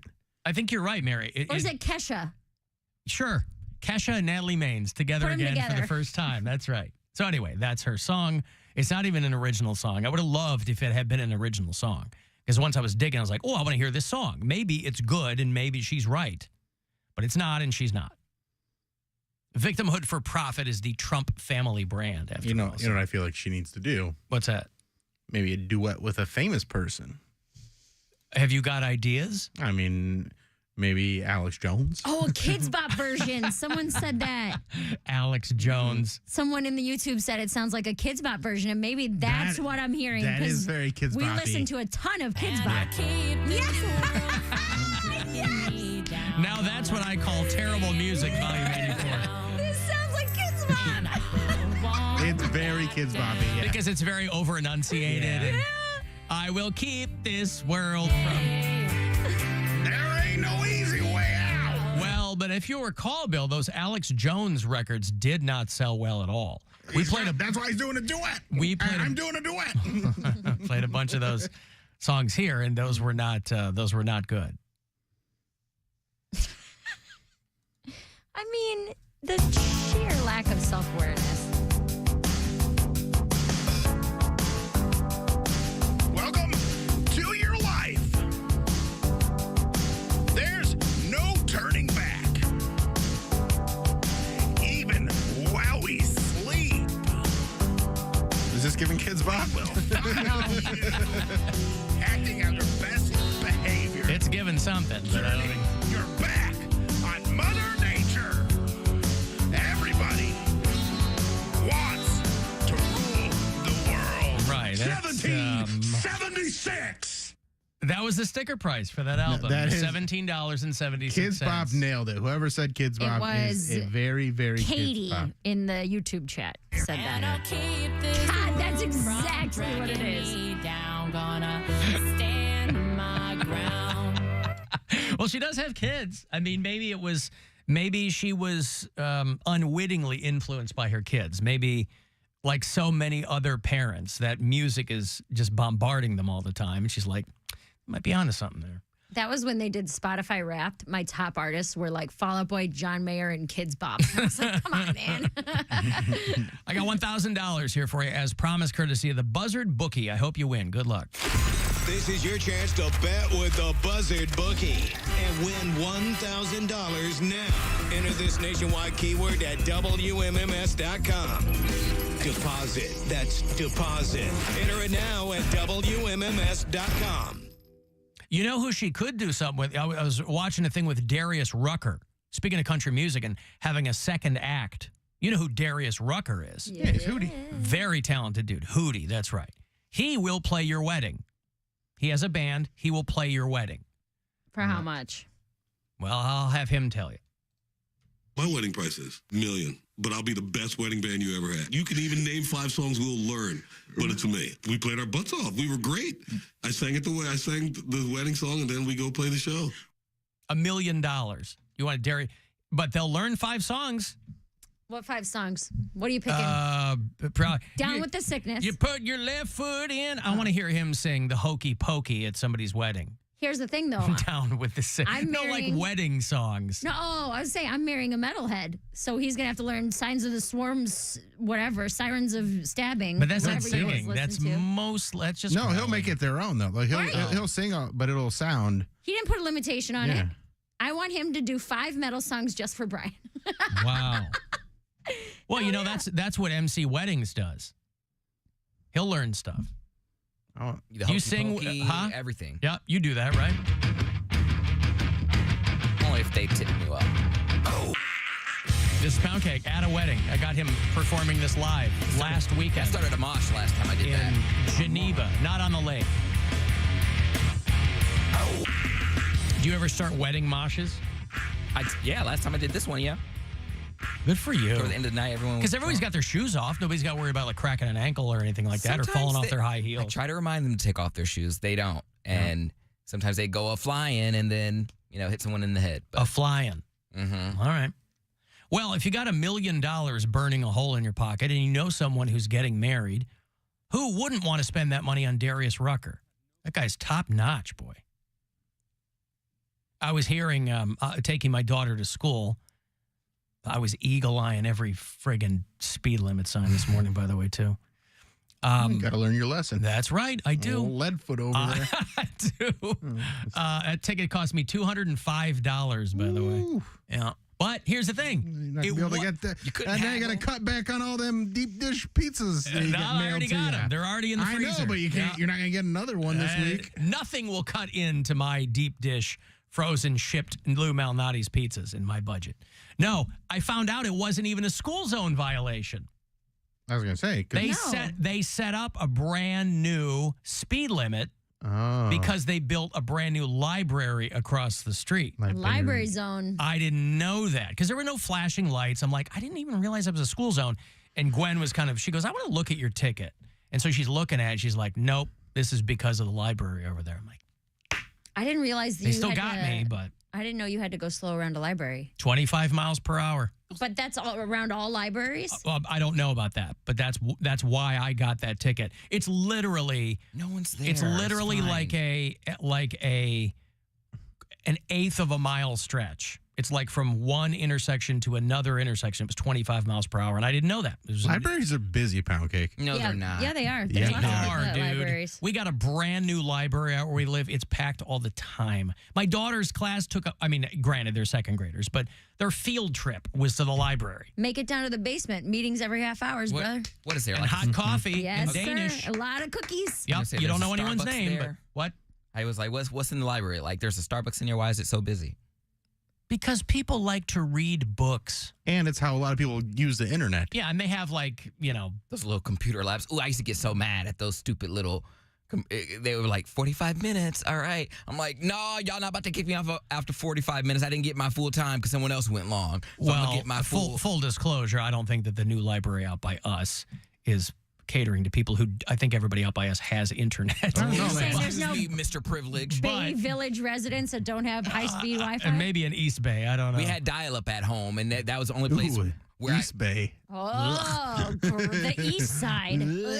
I just found out that was a thing. I don't know. Somebody mentioned it. I was like, what is that? And they're like, what are you from? What? Lakewood? Avon Lake? I don't know which one's east of Bay Village, but... Rocky River. Rocky River. Oh, gross. You got those river rats coming in, using up your Wi-Fi. Like Mary used to be. No, not east of Bay Village, East Bay Village. I know. That's what I'm saying. They're on the border. I didn't know that was a thing, but apparently I've been told that's a thing. River rat. I don't know. I love Please, that. I couldn't be. It doesn't matter where we are. I couldn't be more out of place out there. Then switch me houses. You Switch moved to, you houses? You moved to You Berea. think he'd be and more we'll- in place in Berea? And we'll move to. There's What so he's many. saying is those people are not hoity and toity enough for him. Oh, Berea's full of hillbillies. I don't know if that makes you more comfortable. You know how I like my neighbors hoity and toity. No, the library is very busy, but I found out that's why I got that ticket, because I was in a Library speeding zone. in a library zone. It doesn't even sound real. That's what I said. I go, that's not a thing. But I was driving this morning, sure as shrimp. There was the sign, 25. Okay. I didn't think she was lying. I didn't think the cop was lying to me. I just didn't realize it was a new thing. And, you know, and that library's been there for a good 18 months. So I guess I don't know, whatever. I sped, I paid my ticket, it's fine, right? Did my time. I'm going to have Static X and Seven Dust tickets for you after the break. They are going on a co-headlining tour in 2024, and that will get them to the world-famous Agora in February to play for you. So if you want to go see those guys, I'll hand those off coming back. February 22 is that date. 35192 if you want to text for anything else. It's the Alan Cox Show on 100.7 WMMS. And everywhere you go on our free iHeartRadio app. Rover's Morning Glory. You know what the number one real estate market in the United States is? A place we've been to many, many times, partied a lot. Rochester, New York. The strip club parking lots are beautiful. Snitzer sits out there while we go inside the strip clubs. Yeah. Trust me, inside the strip clubs, not so beautiful. You're getting a better view in the parking lot, Snitz. Rover's Morning Glory. Your afternoon drive is brought to you by the Ken Ganley Auto Group, Ohio's #1 automotive retailer. Looking for a convenient place to get that big fitness energy? It's Planet Fitness. Now through October 13th, join for just $1 down, $10 a month. We've got over 2,400 locations with most open 24 hours. Join now to enjoy free fitness training and equipment for every workout. You belong in the judgment-free zone. Join Planet Fitness today for $1 down, $10 a month, no commitment. Cancel anytime. Deal ends Friday, October 13th. Planet Fitness is a proud partner of the Cleveland Guardians. See Home Club for details. Hey, it's Alan. I hope you can join me and the rest of the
sounds of our culture.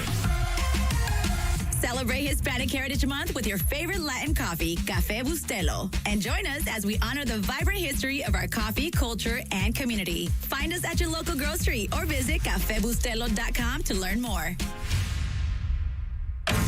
This is The Buzzard. From the Barrio Tacos, Tequila, and Whiskey Studios. Voted Best Taco by Cleveland Scene and Cleveland Magazine. 100.7 WMMS, Cleveland.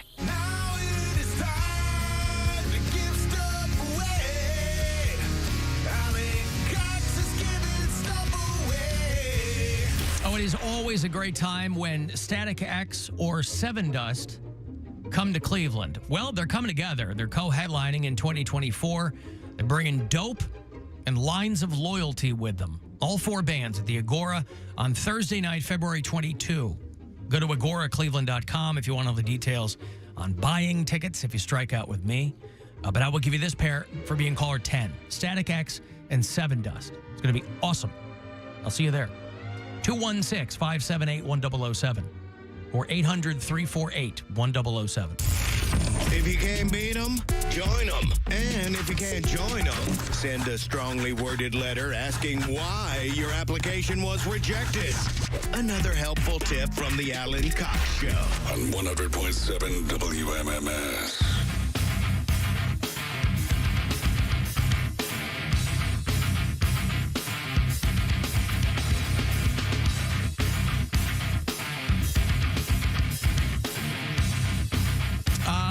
Hey, if you're watching the show live at alancoxshow.com, first of all, thanks. Happy to have you along.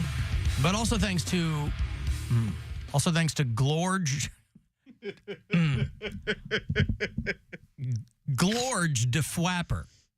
It's like George DeFwapper. DeFwapper. Fwappa, it says ER. Yeah, DeFwapper. DeFwappa. It's like George with an L. Yeah, Glorge. Glorge DeFwappa. It's a very common name. It must be. I mean, somebody wouldn't have just come up with that off the top of their head. No, anyway, stupid. Thank you for your assistance back there. Glorge. Video thank you, Glorge. Yeah. It is appreciated. Now beat it. Now beat it. Well, people are telling me that there's no such thing as library zones. It's just I didn't think so either. Well, it's not a library zone, but it's just I think there's they a probably library have right there. I mean, in library areas around libraries, I bet they have They're because usually residential, so it's gonna be 25. Now, every time Mary pokes fun at Berea, you Bereans don't have to come out of the woodwork. I am a Berean. Right. Why can't I talk smack on my own? Are you group? North Berean or South Berean? South side, baby. Alan, Berea is full of college kids and fun stores and bars and good people. Wrong. Yeah, just because there's a college, if that college wasn't there, it's not like college kids would be flocking to Berea. Every town with a college has college kids in it. I mean, and they don't really go off campus. What's there, Baldwin Wallace? Baldwin Wallace. Right next to the high school, right on Bagley. It's a beautiful campus. The buildings are like gorgeous, but I do not, and it's because I grew up there. But I never think of Berea as a college town. Because it's not. Okay. There's a couple bars, but they're all dive bars. There's not like cool hip that's the college best kind. bars. Dive bars are cool hip college bars. You need a regular bar for a dive bar to be cool. You need everybody to the place that everybody goes, right? And then you need the dive bar that. And there might be like a college campus bar that I don't know about, but all the bars in Berea are divey. Stick to the floor, old men drunk at 2 p.m. Like, oh, like true dive bars. Yeah, like they only have 4 taps and they're all not domestic hipster dive beer. Bars. No. Like you can have Bud Light, Miller Light, Coors Light, or Busch. Like that's what you can have here. The bar's named after a woman. Yeah. Rosie's. No, not that. But they're all like named after the roads that they're on. The Eastland Inn, like you know what I mean, like the Front Street Tap, stuff like that.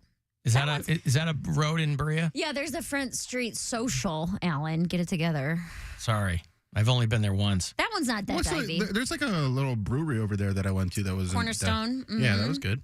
I want to say that's a dive bar. The Orioles divey. The Orioles very divey. The Orioles my favorite place on the planet. It's a good, like their wings are fantastic. They're the best wings. It is a dive bar. And then there's like the Polish Village. Like there are the dives. I guess there's a couple bars that aren't super divey. Can we do wing night soon there? Yeah, let's go. Not tonight. No, next week. We'll go next week. Alan, do you eat chicken wings? Do I No, eat he chicken doesn't. wings? He's never. I do not. Come on. No. We'll give you a full-size plate to eat it off of, not a tiny one. No, it's just not my jam. I know that they're very popular. No problem with people who do. It's just not for me. There is one You're cool... not chicken wing racist? What? He said, I have no problem with people that do. Like, why do you even qualify that? I mean, I wouldn't let one marry my daughter, if that's what you're asking. Chicken wing. We discovered it. There's one cool... It's called The Shop. The Shoppy. Yeah, SHOPPE on Front Street. But that's like been a hippie store since I was a kid. And I'm sure it was around way before me. But that's like when I think of like cool little locally owned shops. That's the only one I can really... Well, a texter said the only good store in Berea is the Shoppy. The rest of Berea is garbage.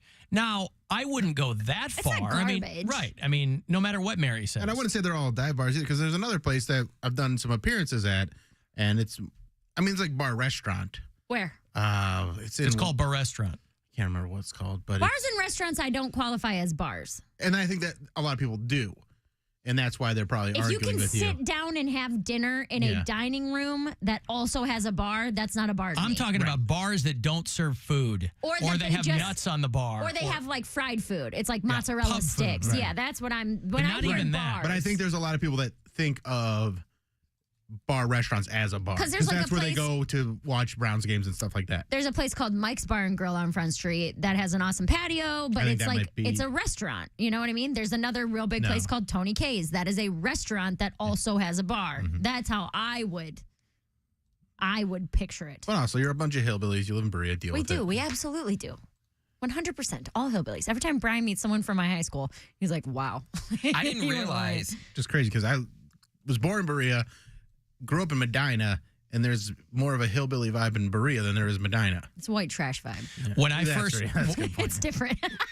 When I first moved back home in 06, I lived up the street from this dive bar called the L&L Tavern, and it is a dive bar. Mhm. It's on a corner. The windows are blacked out. Yes. Everybody says it's haunted. It was called like the creepiest bar in the United States for all whatever. That's pretty cool. But at the beginning of like my run, it was tough.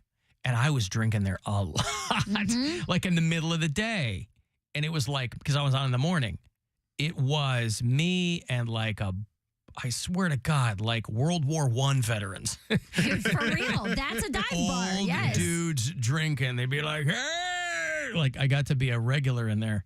They're doing but they do like 2 fingers of black velvet. Like that's like their Right. Seagram 7 for me. Like it was, L&L Tavern was a place that like supposedly like Gacy and Dahmer drank there. And so it had a bit of history, but it just happened to be around the corner from where I had gotten an apartment. And so that's what I think of. I mean, listen, I love the Harbor Inn, but it's always packed. It's not like people don't know about the Harbor Inn. Like I like that spot, but it's a popular dive bar. Mm-hmm. And there's old men there too. Our friend James Bird said Berea is the kind of town where people walk for exercise while smoking. Yes. 100%. Is that true? Yeah. Walk while smoking. It's called balance. And people get I 'em. guess I used to work it's with- a nice place to raise a family. I will say. I used to work with Danny Bonaducci 100 years ago, and he would smoke on the treadmill. He's Yeah. like, this lets me live the way I want to live. I'm like, all right, well, good for you, bro. They have a ton of like free community events for families and kids and stuff. I mean, it is a great place to have a family, but it is also full of hillbillies. And I mean, that's just what it is. Listen, there's nothing wrong with hillbillies. Most places are full of Bill hillbillies. Hillies, Get them out of here. rotten bunch. Is that your fan club? The Bill Hillies? The Bill Hillies. Yeah, we lean into our rottenness. Hey, Poundcake, did you see Kevin Love sold his house finally? No, I didn't see that. Yep. So he has no reason to come back. You know, for a while, he probably had a reason to poke his head in. And nope. I've already moved on. He sold his Bracknell mansion for $2.5 million. He bought it for half that about 8 years ago. It's not the best looking house. I don't like it necessarily. Wow. Well, according to Crane's Cleveland Business, Can't see myself. you're wrong. Well, I can't see myself just walking around there in a robe. The whole house had heated floors. and secret doors in the house. Imagine what you could do with a house that had secret doors in it. And heated floors. A 5-bed, 6-bath, 3-story house. Right after he came to Cleveland, got traded from the Timberwolves, I believe, and that he played for. Gets traded from the Timberwolves, and he comes to Ohio, plunks down $1 million plus for a house right there in Bracknell, which I think is where Tristan Thompson lived too. They were neighbors. If you don't know your way around and you're coming to Cleveland, you go, where are all the mansions? And they go, Bracknell. But it's not or just the lake. But it's not just Bracknell they live. They live in a gated community within Bracknell, which is Bracknell's already tiny. And there's a small sub community within Bracknell. What's that called? Bracknell Place? Bracknell Jr.? It's like, I don't know, like Lakeview something. Lakeview Bracknell? I don't know. Are you thinking of the cemetery? No, it's a gated community. I don't know. Yeah, cemeteries are gated communities. It's like Lakehurst or something. Very exclusive. People are dying to get in. I hate you so much. December 22nd.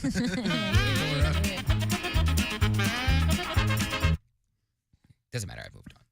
Oh, okay. Who's the new one? Who's the new guy you like? Number 5, Sam Merrill. Who? Number 5, Sam Merrill. Sam Merrill? Sam, S-A-M. Sam Merrill. Sam Merrill is going to be on this show. You mean the comedian? Or there's a basketball player named Sam Merrill? Merrill, I think. Merrill. All right. I'm saying it correctly. All right. Number 5, Sam Merrill. Oh, all right. Is he a pasty-faced white boy? Yep. Skeleton face. Skeleton face. Oh, sorry. Yes, he is. Skeleton face. Oh, yeah. He played at Utah State. You know my Holy type. Well, I'm hoping one of these days maybe he'll branch out. No, why would he do that? I don't know. Why not?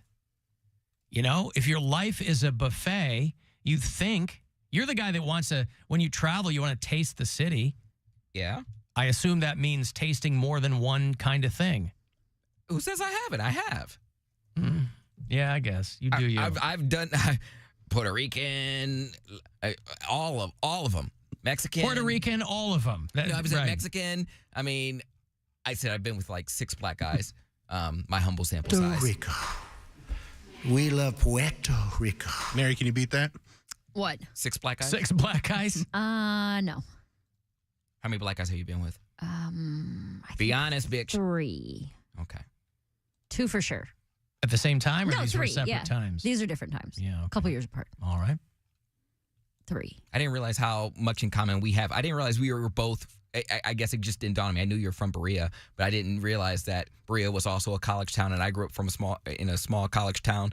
It's just weird. Cody, we're very similar. And then they have like so similar. They both have both believe in fate, or we both like men. Yeah, and they both have conservatories too. I think you guys are like rivals, right? Who? Baldwin Wallace is conservatory. It's a music college, yeah. And so is Oberlin College. Yeah, Oberlin it's College like Conservatory. it's like an arts school. Yeah, we're a liberal arts college. Yeah. Hey, Bill, you want to do this football thing? Yeah. Okay. Oh no, what is this? With Poundcake, You're gonna gonna love this. You're gonna love it. Don't worry. Yeah, you're gonna love it. Let me find it here. So this is on Jeopardy a few years ago, when this is probably 10. The 15 late great years ago. Alex Trebek. Alex Trebek is running through the football category, and none of the contestants on Jeopardy know any of the answers. So I want to see if Poundcake knows any of the answers. I love when there's a sports category on Jeopardy. It's great. Because it's useless. I know they're trying to look broad categories and things like that, but you get 3 nerds up there. Like, I know they're nerds when I know more about sports. Now, this was a tough category, too. No. This is the smartest I've ever been on Jeopardy. If you watch football regularly, these are easy questions. Are they? Yes. Okay. Well, then I'll play it for Poundcake. That's what we'll do. Yeah.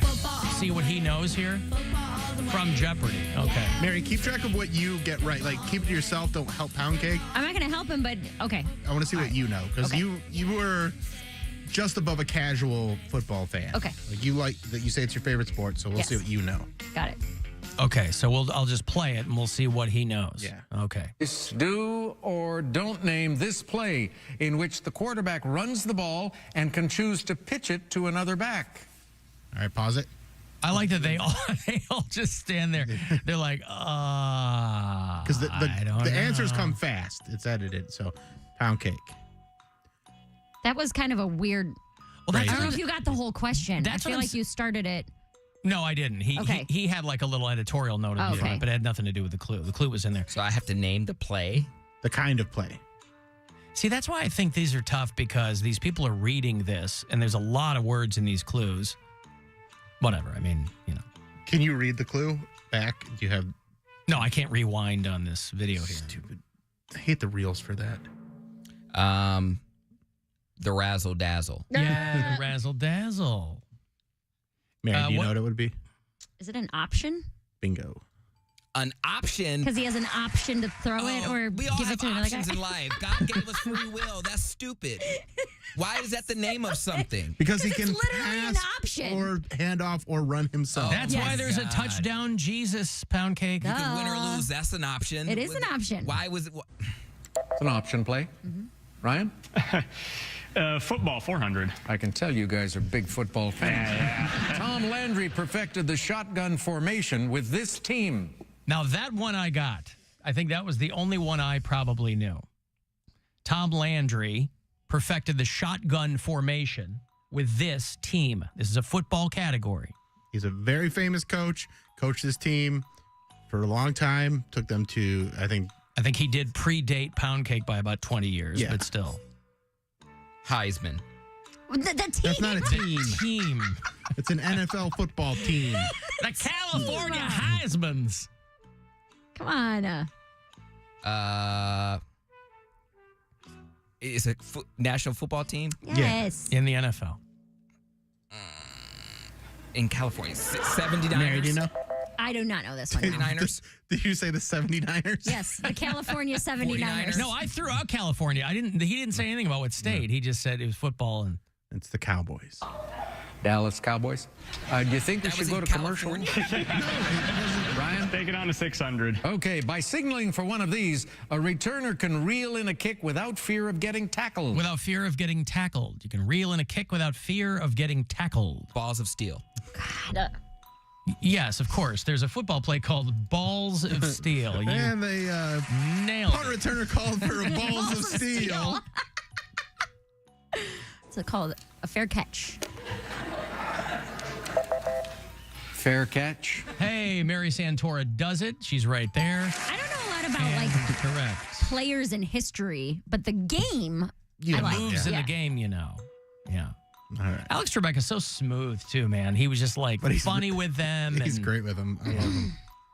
That Canadian wit of his. 2 clues left, Ryan. 800. These penalties are simultaneous violations by the offense and defense that cancel each other out. Of course, these people have... Simultaneous violations that cancel each other out? Yeah. Oh, no, that's not right. Cody, what's your answer? Fumble one out of bounds. Fumble one out of bounds is what he says. Let's see if he's right. And they are called offsetting penalties. Let's look at the $1,000 clue just for the fun of it. Jimmy? As Minneapolis's U.S. Bank Stadium prepares to host Super Bowl 52, I'm looking at the Ring of Honor with names from this defensive line that took the Vikings to 4 Super Bowls. Yeah, see, that's a tough one. That one's a tough one. That's but $4,000 though. Yeah. Yes. I cleared this whole category. I'm sure you did, yeah. The first word is purple. I'll help you with that, Poundcake. Nurple? Yes, the purple nurples. He did it. The purple nurple. Purple wall. No. The purple storm. The purple tornado. Purple people eaters. Oh, purple people eaters. Cannibals? If you guys ring in and get this one, I will die. Who are the purple people eaters? We're going to take a break. There you go. We're going to take a break, everybody. This popular genre, this 6-letter genre, this genre. God, I love Alex Trebek. I know. He's the If you best. guys get this one, I will will die. Well, I think those were tough. I mean, I got Those Tom aren't, Landry. yeah, those aren't super easy. I mean, for 3 nerds in Jeopardy to read them and try to synthesize that into anything resembling. it's also They like didn't do it. For all of us here at Does Poundcake Know Football Jeopardy! I What were you saying? I should have played those and had all three of you compete against each other. Offsetting penalties is like, yeah, you know that because you'll say like, oh, whatever, holding on defense. But you don't know what it's called. But he'll say was offset by this, so you know that that's what it is. But I the would penalties never, offset. Yeah, Third down. yeah. I would never say, oh, those are offsetting penalties. New Jersey Heisman's. New Jersey Heisman's. Or no, he said yeah, okay. The California 79ers was That's right. the second team. So anyway, the best sports talker in Cleveland is Purple Nurples, is what he's going for out there. Cleaned up. Mm-hmm. So he's doing all right. Now I wish you had more. Well, I don't. We can do more sports trivia if you want. We should do them back to back with the sports break. Or is that too sports heavy? I think it's pretty good. I think we made people punch their steering wheels enough. Scream at their radios. This six-letter genre. This genre. This genre. See, I never knew that follow me here. I thought there were team plays, but I thought those were just kind of like, I didn't know that you had to like stick to those during the game. It's like, oh, this is just a guideline, but if you don't do this, that's fine. That's why I thought Tom Brady was such a good football player, because he didn't listen to like the coaches. He just kind of he was improvising. Didn't listen to the coaches. He just improvised, and he was like, "Oh, I know a better way to get around." Because Bill Belichick could definitely use him now. Yeah. Football all the way. What? I was going to ask him if he thought that the whole team went out there and then the quarterback just made it up and everybody reacted. They just winged. Yeah, exactly. They just winged it. Yeah, that's exactly what I thought. That would be so insane. I mean, quarterbacks do call plays. But they tell the people first. Oh, yeah. Well, they don't just spring it on them. That's And what I'm saying. you have quarterbacks like a Tom Brady or a Peyton Manning that are entrusted to do whatever they make want. make the right call. They'll call audibles. They'll Do people make up? But it's Are the plays? but they're not drawing plays in the dirt. But I have a question though. Are there? The big stick. Are all the plays already made with the game, or you can make up new Each plays? team has Okay. their own plays. He's got a thing that with all the plays Yes. on it. They- on his arm, you ever see him lift up the thing on their arm and look at it? So that's like their there's a- playbook. there's a Every thing play called a known to playbook. man has already been played. No. They each team has its own playbook. They are, if you were to actually print it, now they're on iPads and stuff, but they would be about as thick as like a catalog. I'm saying, can you add your own to the playbook? Each team has their own. What do you mean, like during the game? Well, before the game, you're like, "Hey, I made up something. I was thinking last You night." can- they- and and- you make up a new play. Well, and that's kind of what he was saying about an audible, Right, is that yes. the quarterback can say, hey, we're going to do You play can't- 86, You, but you go have to make left sure instead. everybody knows what the play is going to be. So you can't just be like, hey, I thought of this thing last night.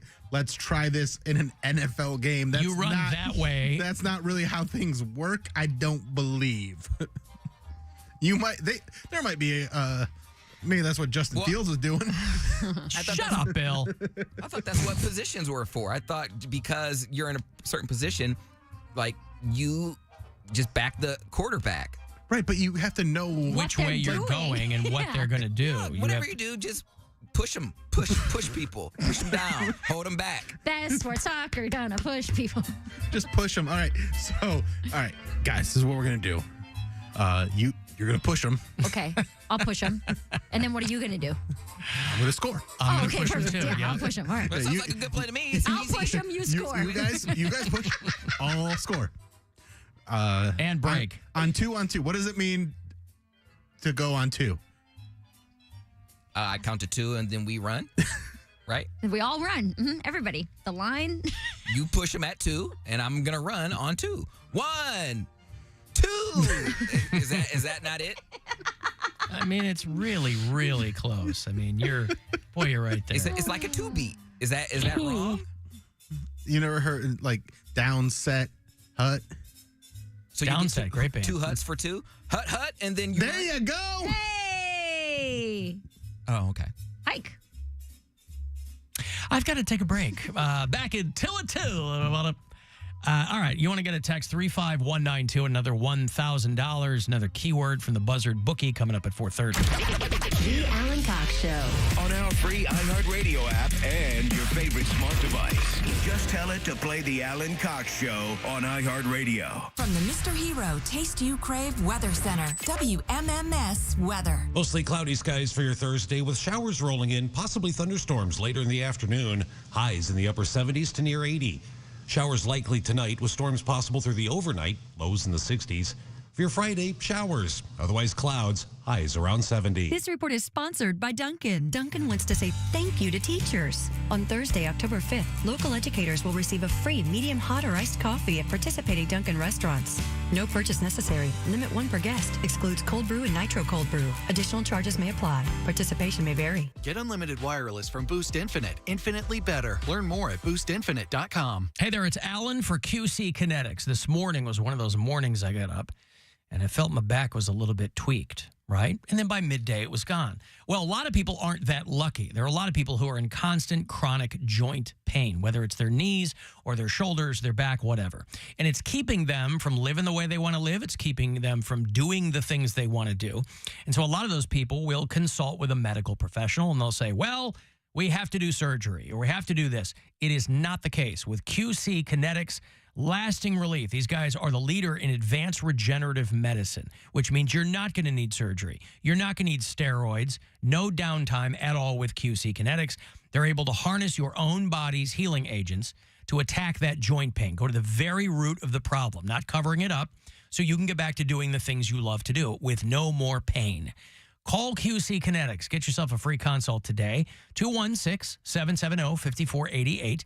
For QC Kinetics, they're the nation's leader in regenerative medicine. 216-770-5488. 216-770-5488. Hey, Mackenzie here. If you've been looking for a car, truck, or SUV that's in stock and ready for immediate delivery, you'll find it today at Ken Ganley, Ohio's #1 automotive retailer. With 23 brands, 50 locations, and over 6,000 new and used vehicles in stock, you're sure to find the perfect vehicle at the perfect price. For the location nearest you, visit KenGanleyAuto.com. Ken Ganley, we drive Ohio. Due to overwhelming response, Diamonds Direct's most popular finance offer ever is being extended. You now have until this Saturday at 5 p.m. to take advantage of this once-a-year offer. Now through Saturday, make any purchase and you can spread your payments over 5 years with zero finance charges. No interest for 5 whole years. Where else in America can you get a finance rate of 0.0? That means a $10,000 engagement ring is just $167 a month, or an $8,000 pair of diamond stud earrings comes to around $135 a month. Everything's included. Rings, earrings, bands, bracelets, pendants, all designer fashion jewelry, colored gemstone jewelry, GIA certified diamonds. With interest rates going higher and higher everywhere else, Diamonds Direct comes to the rescue with this spectacular offer. But you must hurry. This special opportunity ends this Saturday and will not be extended again. 5 years, zero interest on anything and everything. Get all the details, showroom hours, and directions at diamondsdirect.com. Diamonds Direct. Your love, our passion. Hey, K.O.B., you got what I need. At the all-new Kia of Bedford. Buy any new Kia and make no payments for 90 days. Qualifying vehicles come with a complimentary lifetime engine warranty and KOB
Ohio cleared the crash. 77 northbound past Fleet. Traffic remains slow in the area.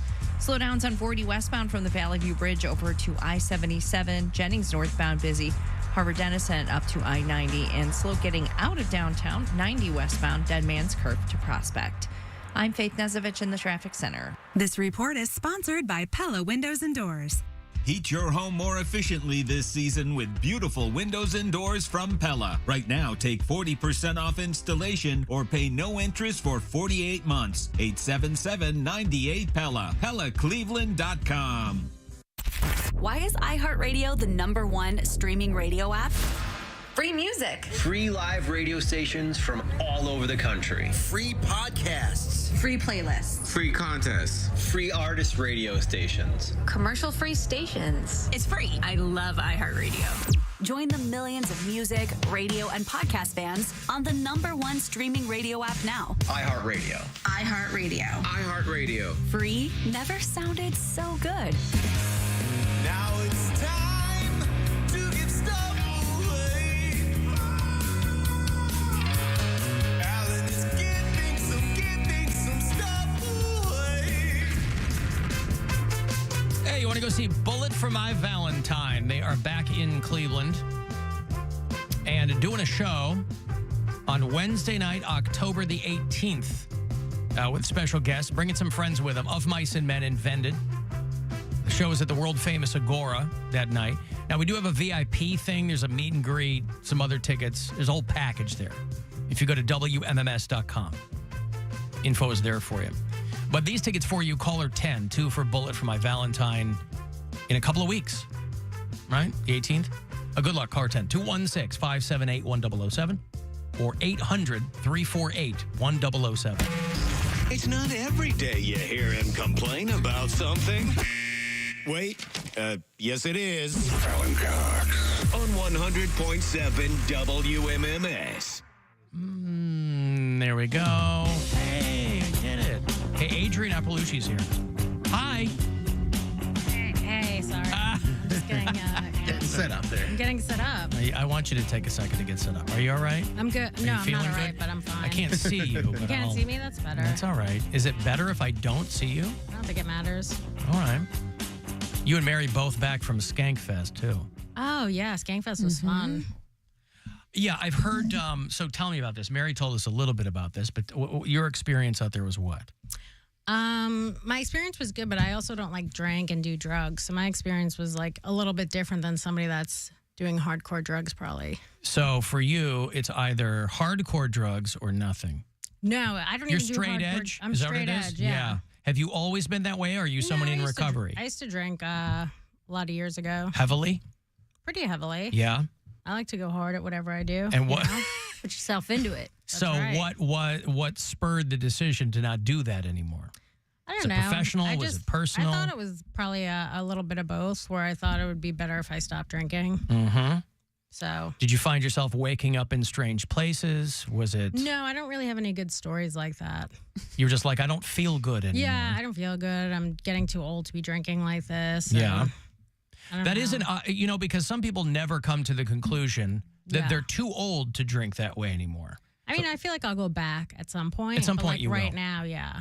So at best, this is a hiatus. This is a hiatus. Yeah. Yeah. I'm on Okay. vacation. Right From hardcore drugs. I'm waiting till I get a terminal illness and I'll start drinking again. Because all bets will be off then. Yeah, it doesn't matter. Now, the older you get, if you go back to it, will you call it the drink and the drugs? I still don't do drugs. I don't have a good relationship with drugs. It's never fun. Okay. I always think I'm dying. Like, it's never good. I ruin everyone else's time. So I see. I don't drink anymore. You're not like you weren't getting high, nothing like that. I can do it sometimes, and then sometimes I'll get like a strand of like weed that just makes me think everyone I'm with is gonna kill me. Like, so it's just, it ruins the whole night. You're, as the kids say, you're harshing everyone's mellow. I think the I kids guess. still say that. Don't the kids say that? I don't think I ever heard that. Harshing the mellow? Never? Not gonna fall for it. I'm not hanging out with kids. I'm not. I've never heard that. I gotta Work be that honest. into your vernacular, maybe. Probably not. No, But you're thank not you. going to? I don't think so. I don't even remember what it is. I tried. Harsh and the mellow? Because you're making everybody else's time bad. They're getting high and they're like, come on, man, I'm trying to have fun over here. No, but and you're freaking mine out. is always bad. You ever see that movie A Beautiful Mind where he's like schizophrenic? Oh, yeah. I think I'm in that and I have to get myself out of it. That's like every time. So you think you might be schizophrenic or you think you have a beautiful mind? I think that both. I think when I'm in that, I'm just the whole time. I think Your brain becomes an I'm escape like room. schizophrenic, and I think I'm in like a ward, and no one will tell me I'm crazy. It's just not fun. So it's either that or amazing. So do you think, since we've established this is a hiatus, Sure. do you think that when the hiatus is over, it's going to be like, it's all over for me in showbiz. I'm getting out. I've done what I wanted to do. Now it's time to do the drink and the drugs. Is that what it's going to be? I mean, I think it depends. If I get like a terminal illness, I'm just going to do heroin and hang out in the park. I've been on this page. We've talked about this on the show where I'm like, if I get a terminal, I'm doing it You're all. just doing. I I'm do just gonna every do heroin. drug. I want to stay true. To Just heroin. Yeah. Okay. Stay true to heroin. Yeah. Lady H, you got to pick your battles. Is a terminal illness, cowards. What is? Addiction. Yeah. Adrian is at Hilarities. What is it? Tonight? Is it tomorrow? Is it Tonight, tomorrow, and Saturday. Saturday. It's the late shows tomorrow and Saturday. Because Yeah. my act is like too edgy for 8 o'clock or something. Is that true? I don't know. The thing that got me hip to you was What? I don't know if you still do it, but you did a bit about Bundy and MLK. Yes. And I was like, I'm in. This is beautiful. I love that joke. Do you still do that joke? Yes. Oh, it's great. I'm getting ready to tape a special, so I'm Yeah, I heard that too. running my hour to tape in December. So that's what all this is? Yes. You're doing it over. So where will you tape? When will you do it? Do you know all those I'm things? doing it in December at the Comedy Cellar in Manhattan. Okay. You're a native New Yorker, yeah? Yeah. So unfortunately. is this a situation like, do you have family that would come to something like that? Are you No, most tight of my with your- family's dead. They're mostly dead. Yeah, so probably heroin? none of my family. No, Oh. my dad had brain cancer, and then I don't know. That's it. I really only had my dad and my grandparents. No mom. I do have a mom. She's still alive. She might come. My mom also does stand up. Who's your mom? You don't know her. Louis C.K. is your mom. That's my mom. Yeah, okay. Louise C.K. My mom is Roseanne Louise Barr. C.K. is your mom. Roseanne Barr is my mom. Yeah, oh, wow. I heard she was on She was at the- Skankfest. Yeah, She Mary loves was telling us drugs. about that. Does she, though? I don't know. I think she does drugs. I think everybody- She said she wanted to take mushrooms on that one that's, panel. That's what I see. That's what I saw. That's what Yeah, I'm going yeah. off of. Yeah. I'm not fact checking it. I'm just assuming. She had a whole rant about how mushrooms give you diarrhea the next day. Oh, so Well, that would be worth it. I haven't done mushrooms in a long time, but to get mushroom diarrhea just for the story, I don't know. I think a lot of people assume that Roseanne is always doing drugs, but she's I just thought got you were to. going to say that you assume she always has diarrhea. No, I don't know. Hand in hand. Oh, do people assume that she I don't always know, has but I thought that's what diarrhea? you were going to assume. and I She's loved giving it. off that vibe. That seems unfair to her. All of the, you know what I mean? Both of you guys have the same haircut. Do we? I had it first. No, they didn't. I appreciate you pointing that out. You don't think it's the same? No, they're both very proud of their hair, and it's very You similar. guys both have good hair, and it's both the same exact. You even have the floop to the same Well, side. might as well- We had the same swoop. Well, Bill and I are just growing our hair back Yeah, out. that's just so really. it's fall, and some we're day it's more floopy. Some day it's more pushed back. But Are you guys related? we no. are just by Through marriage. Just by yeah, penetration? common law. Yeah, by penetration and common law. Yes. Who's the top? Where I am. Thank you for asking. No way. Only on the radio, bud. Yeah. No, we're not related. No. Wait, you thought we were related because our hair is similar? and then you also kind of have the same white face. Well, Yeah, we we're- are white. we're definitely white yes, guys. 100% A lot of white Caucasian. guys look the same though. Yes, but I have a white beard too, so I have more. I look like most of the white guys in Cleveland. That makes sense. Yeah. Yeah. Like, well, I thought you were older than him, and his hasn't turned white yet. I am older than he is, but Right. like I'm like Santa from the neck up. He's more Santa from the neck down. So Wow, that between is the not two of nice. us, no, it's great. Who doesn't love Santa? Santa is great. He's one of the most beloved figures. I know, but everyone thinks fat people are jolly because of him, and he's not even real. Like, it's what a crazy thing to go off of. But fat people never look happy to me. Yeah, so I'm the not happy. jolly thing. Are you That's- fat? Yeah. Are you? Yeah. I'm fat. I'm fat. Maybe not for Cleveland, but New York, I'm fat. Oh, that's what it is. You know what? I've been here too long. I've been here too not long. in this part of the I country, mean, look babe. how thin she is. That's what threw me off. I'm yeah, sorry. that's what it is. Is that how you grew up? Did you grow up worried about how you looked, or was that a thing? I feel like my family was obsessed with how I looked. Yeah. And then I lost a bunch of weight and got very hot, and then everyone loved me way more. So, yeah, I think Okay. so.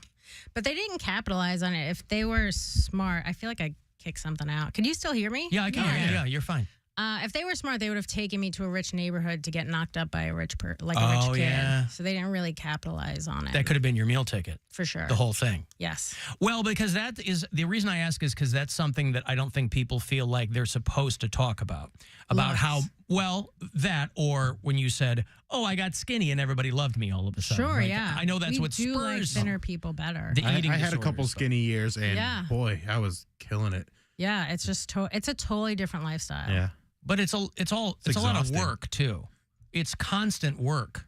It is. For people who aren't prone to being in that kind of Sure, shape, yeah. it's constant I have to work. try to be thin. Right. Yeah. Are you married? No. Are you hitting on me? What is going on here? I mean, I'm the top with him. That's my so I husband. can- Hands off, lady. I'm not married. No. yeah, okay. I am dating somebody, but I'm not married. A boy or a girl? It's a boy. Yeah. I do look like a lesbian, though. Is he? Well, I have to ask. I mean, I don't know. Sure, I don't. yeah. I don't want Who to. knows? I don't want to assume. Is he in the biz And you're or at no? Skankfest, so. Kind of. He's kind of in the biz. They only let women in who are lesbians. Yeah, that's true. Are you dating your manager? Is it no, one of but those? I've done that before. Yeah. Did you know that about me? No. Oh, okay. But it's not uncommon. That's why I Sure, asked. yeah. It's Because not you're smart. like, huh? It's not smart. It doesn't seem to work out very often. We did get engaged. We just didn't go all the way. Oh, okay. You guys never had sex? We never had sex. I was waiting until marriage. He wanted 5% of anything that came in. Mhm. Take a beat. I got to give some money away here. It'll be very, very quick. It's $1,000 that we're giving I out. want $1,000. Yeah, I wish any one of us were eligible, courtesy of the Buzzard Bookie. So listen closely and good luck. This is your chance to bet with the Buzzard Bookie and win $1,000 now. Enter this nationwide keyword at WMMS.com. Dollar. That's dollar. Enter it now at WMMS.com. All right. Adrian Appalucci is at Hilarities tonight and tomorrow and Saturday, and you can go to hilarities.com for the details. And it was a long time ago, but I remember you on Last Comic Standing. Oh my It God, was that a was so long ago. How far into your career were you? You weren't brand new. I mean, we're I was talking like like maybe 6 years a into decade ago, comedy. but yeah. I was about 6 years into comedy. And it's like when you're in comedy for 6 years, you're like, I've been doing this forever. And then after you've been in it for Actually, it you're was like 14 years ago. It was Yeah. actually a long time ago. But yeah, but I guess you're right. After you're in it, yeah. So now you're in it 20 years or so. and 19? Yeah, like Wow. you're like, oh, 6 years is not a long You're a time to be in baby. comedy. Right. Yeah. That's true, yeah. It doesn't seem like a long time. But also the 19 can feel like it really flew by too. Can't No, it? it doesn't. Oh, really? It feels. You feel every one of those 19 years. I feel every one of them. Really? Yeah. It's not fast at all. Do you feel? Is there a sense in your head of like, am I where I thought I'd be? Which is a really loaded question because who the hell knows where they're going to be in Sure. showbiz? But I mean, I'm surprised I kept doing it for like as long as I did, but I think like just growing up in dysfunction, it just felt like the same, you know? did you come out of college and go, I'm going to do this? Were you doing it like before that No, or? I think I wanted to go to law school, and then my mom was doing stand up, and she kind of got me into it. And that's how Do I we started know doing who it. your mom is? Roseanne Barr. Right, I've heard of her. She like She harvests. shits her pants and she does drugs. She harvests macadamias too. I think is the thing. Right. Well, I'll tell you what. A great thing that you didn't get from her is you don't look like you constantly have diarrhea. That's true. So that wasn't passed down to you. No, unfortunately. Oh, the sins of our mothers. You Mm. never know what you're going to get. You never do. Did you? So your dad passed away. Yes. Your mom is alive, but it doesn't sound She like is she's alive. especially active in the proceedings. I mean, no, she's alive. Yeah, but I mean, like, are you guys hanging or no? I mean, It depends. We go through rough patches. Yeah. Right now we're in probably an ups. Like we'll probably start hanging out again, then it'll drop. You have siblings? One sibling, yeah. What constitutes the ebbs and flows with your mom? The three of us can't get along at the same time, so it's Okay. only two at a time that will. Oh, get you have to along. pair off and Yeah, then. we have to pivot. Yeah. Does she ever see you get something and be like, hey, who books it? Yeah, absolutely. How did you get that? Does she still do stand up? Is she? She kind of does. Really? She does a lot of the black rooms. Did you? So okay. So did you go? I want to do that, or I want to be better than my mom. I want to be funnier than my mom. Every no, woman wants to be I better just than their mom. started and didn't think anything. Yeah. I had no idea I would keep doing it. Like I had no real direction in life. It didn't really matter. Did she try to give you tips early on, or was it I like guess so. every woman for herself in this game? No, I guess she did. Yeah. We're not really competing with each other. We don't do the same type of material, you know? Right. But You're too edgy for 8 p.m. I'm too edgy and I'm doing 7 p.m. tonight. 7 o'clock. So you got to. It's 7 o'clock. So right? you thread Yeah, like a 7 little o'clock, needle right. there. The hour between 7 and 8. Not worried about edgy. 8 o'clock hits. 8 o'clock. That's You're what out of it is. luck. Well, that's a Friday versus Thursday, too. So. A gremlin. Yeah. Did the writer's strike jam you up at all? Are you working in No. any of the rooms or no? You were just on the No, I was road? yeah, I was just on the road. Yeah. But I'm glad to get a lot of those comics back out of the clubs. So thank God. Back into the writers' rooms? Yep. Yeah. Well, you did. My buddy Jesse Joyce, I talked to him last Oh, week. I know Jesse. You We did Last Comic Standing Did Last together. Comic Standing at the and I had mentioned to him that you were going to be on, and he is like pimping a book because he was writing for Kimmel and all that. I mean, they're Makes back sense, now, yeah. but I mean, a lot of those guys that had mostly come off the road and were just Yeah. writing. That was a He much. wrote a book during the time of the strike? Yeah. That quick? I mean, maybe he had been working on it a little beforehand, But then he I had a mean, bunch of time. He's pimping it Right. now. Yeah. Wow, that's awesome. And a lot of those people were like, I gotta find something to do. 'Cause, Yeah. You know. A lot of them went back to stand up. They're like, let's see if I'm good yet. And Yeah. it's like, nope, still not good. Still not great. Well, that's a. Still not good. Name names. Nothing has changed. Who would have thought not doing stand up and then taking years off and Not coming going up back every is still night not and- great. They Yeah. get up and they're just killing. They're like, I needed a break. That's No, what they're it not was. killing. I know, A I'm kidding. hiatus. So, the concern that you were too edgy in what way for 8 o'clock? Oh, I don't think I am. I think other people. No, I think am. agree with you're Yeah, probably I think other not, but I people mean, think I am. really, Yeah. I usually walk a couple people at a show. really, Mm-hmm. good for you. I think my biggest walkout was Texas, Fort Worth. Fort Worth, walked. Texas, yeah. Really? Hyenas? Yes. Mm-hmm. And you can hear them because they got those boots. Yeah.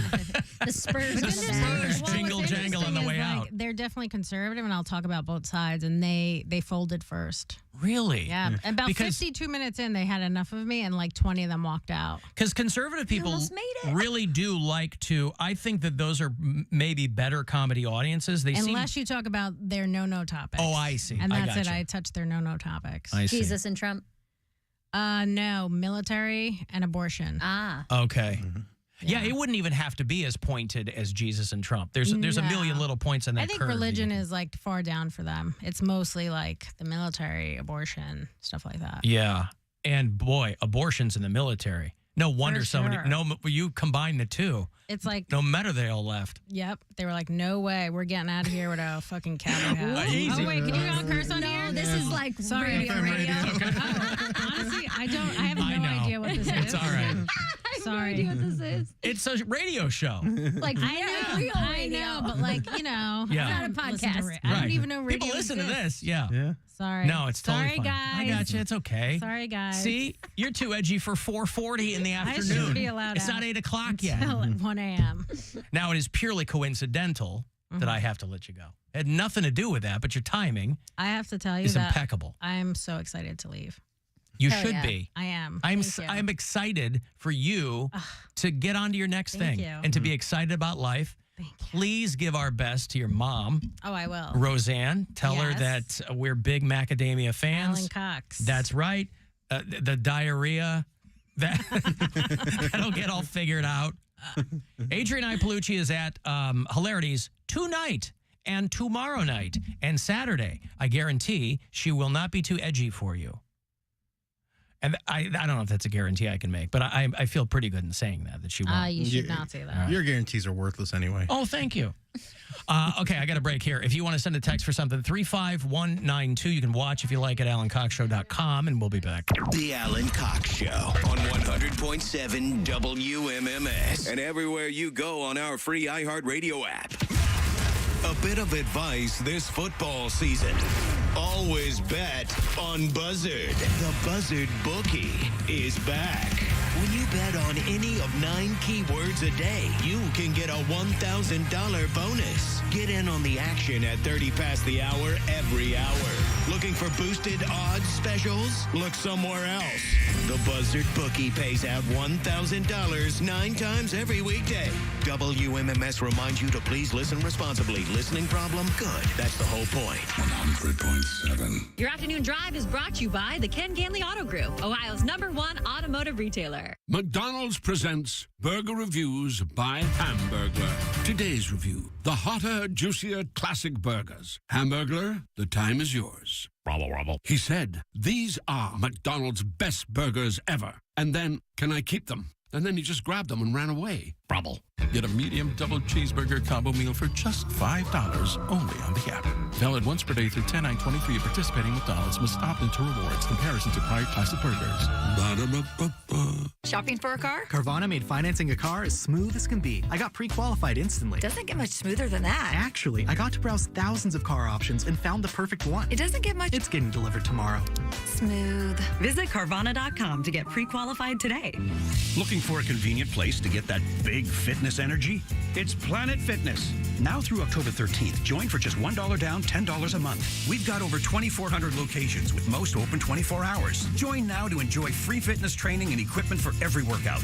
You belong in the judgment-free zone. Join Planet Fitness today for $1 down, $10 a month, no commitment. Cancel anytime. Deal ends Friday, October 13th. Planet Fitness is a proud partner of the Cleveland Guardians. See Home Club for details. Hi, I'm Holly O'Neill, Chief Client Care Officer at Bank of America. Each and every day, our employees come to work to make financial lives better. And listening to our customers is how we do it well. During this customer service week, I want to thank my teammates who go above and beyond for our clients. What would you like the power to do? Learn more at bankofamerica.com/about. Bank of America NA, member FDIC, equal credit opportunity lender. This is your Thursday Sports Minute, brought to you by BetMGM, the king of sportsbooks. I'm Jared Smith with Fox Sports Radio's Countdown to Kickoff, presented by BetMGM. Not the most enticing matchup on Thursday Night Football between the Chicago Bears and the Washington Commanders. Washington opened about a touchdown favorite. We've actually seen a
The audience was confused because they were like, I don't think she liked you, but I can't tell. And I just thought, oh, she's just being like deadpan. I think she just says whatever comes into And her that's mind, that's you what know? I want. Yeah. Audio. Oh, I'm sorry. We're switching things up again. So Yeah. I'm sorry. Did it turn on automatically with the auto I switcher? closed that out. Okay. But did the audio turn on automatically with the auto switcher? It did not. Okay. But we were back to me being the switcher because the auto Yes. switcher, when we were doing the interview, it just kept going to Poundcake's camera. So I made him turn his camera and it would still go to that camera. Why was it going to him? I don't know. By That thing making noise. sucks. Yeah, okay. I hate that app. It All right. doesn't do the job. Well, no more. We're going to be back to Bill switching. Bill and By Sky Switch. By Sky Switch and Glorge de Fwappa back, back in the back. So, yeah, people, we've got a lot of private investigators in our audience, and they were texting me who Adrian's mom is. I've never heard of her mom, but she's still her mother's not Roseanne Barr, of course. Anyway, bureau chiefs in Tippy Toe, Louisiana, and all throughout North America. Maybe the reason she didn't want to be here is because of the scooter hooligans that were riding around. Poundcake sent us a message, but I didn't know what he was talking about. That was me. No, Bill sent the Oh, you message. did? To the group chat? To the group chat. That Oh, was I thought me. he did. No. Oh. So as I was walking to my car yesterday, a bunch of scooter hooligans that were probably teenagers came tearing ass A into, bunch of toughs? Yeah. Not crabapple toughs like you're used to. Right. These were Scooter toughs. Yeah, scooter toughs. Wow. And one of them was on they're on like the Lime scooters and the Lime bikes. And they came roaring into the parking garage. From the street. From the street. And But why, though? because I bet he's going to tell us. they were I don't know what they were trying to do, but they were just like going up through the parking garage, and I saw whoever was working in the office like run and go like, "Hey!" And I think that's all they did. They waved their fist. They're like, "Hey, You damn kids. yeah." Nace hair. Uh-huh. And so then they're all going up. So I text the group chat. I'm like, "Hey, be careful going in your cars. They're being reckless." I didn't think they were gonna cause anybody like break into cars or anything. They think they're just kids. How many of goofing them? around. There's probably 5 or 6. And then there was another wave that came in as I was exiting. So there was probably 10 in total that were just going up through the parking structure. Okay. And did you guys even see them or no? I did not. I saw him. I left right before you did, so I don't know if I just missed them or what. No, I saw him. I mean, I'm only on that first turn there. So Right, and that's where I'm parked too. Yeah. So I saw them come up. So you must have just gotten to your car right as they Yeah. yeah. Okay. But were they looking for? Did they try and Trouble? yoke you up? Were they trying to catch those old prospect hands? Catch those hands? No, I was going into my car and they rode past me, and I was just thinking, I was like, well, they're like, as I said to the group chat, they're gonna F around and find out, because if I was backing out and they ran into me, whoopsie, you shouldn't have been going full speed around a corner when cars are backing out. That's what I was most afraid of, is that they were going to Run just them over. slam into somebody's car and then be like jerks to them then. And there was a group of them. I was like, all right, so I got to test these. I said I hadn't yoked up somebody in over a year. I was like, test these hands. What? Yeah, because know it's what Tessie hands. That's his finishing move when he was a wrestler. Because I was like, there's 10 of them.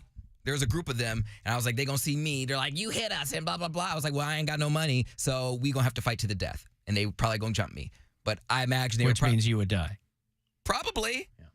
I don't know what those hooligans are capable of. Kids are capable. They're packing these days. They probably got guns and knives and all types of stuff. I have no idea. But I imagine they were probably going up to the roof and loitering up there, because there's a lot of stuff that goes on that roof. Loitering. Oh, you don't want that loitering. That's a big roof, and no one really parks up there. You see that video of the woman who got out of the car after a bunch of bikers, like somebody smashed her back window and her kids are in the car, and she gets out and she's screaming at these dudes. That's when you start bussing. Punches a guy in the face. No, I didn't see that. That's pretty wild. I was at Atlanta or where it was, but boy, she went into full mama bear mode and got out and scream at these dudes. I don't know why they broke her back window. I don't know if she knew him or I don't know what. But no, I must have missed all that because I didn't see anybody on Lime scooters. I am still consistently amazed at how fast other cars are driving through the parking garage, just whipping around corners.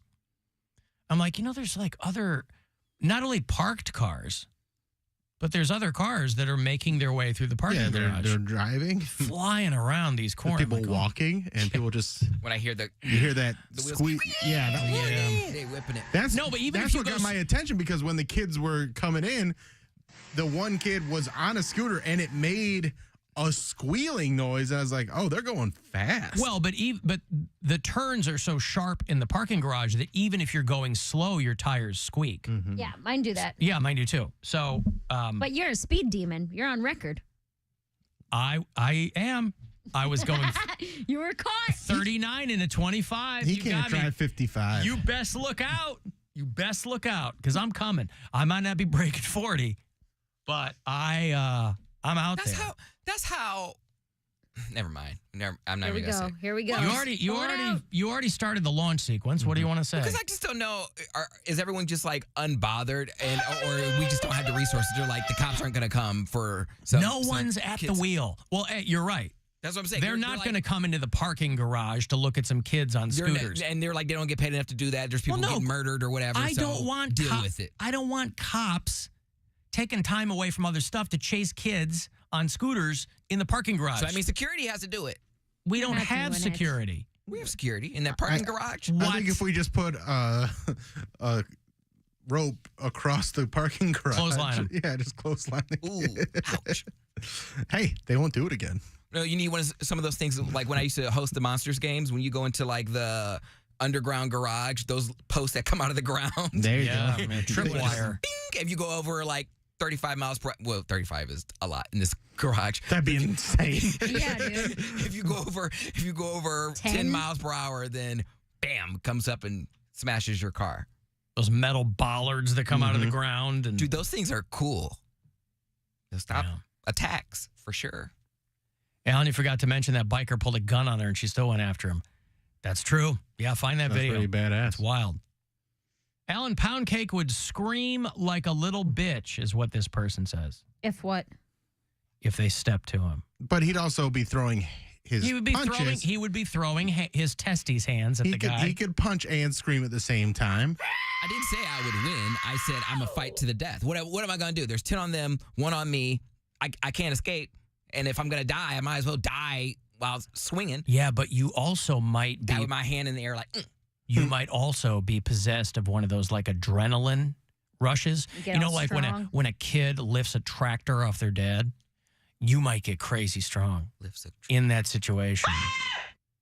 You've heard those stories about when people find an adrenaline rush that gives them like superhuman strength, quote unquote, to lift a car. You know, like a mom saves a baby or their child or something by lifting something heavy up. That's Poundcake in the garage. You can hear the...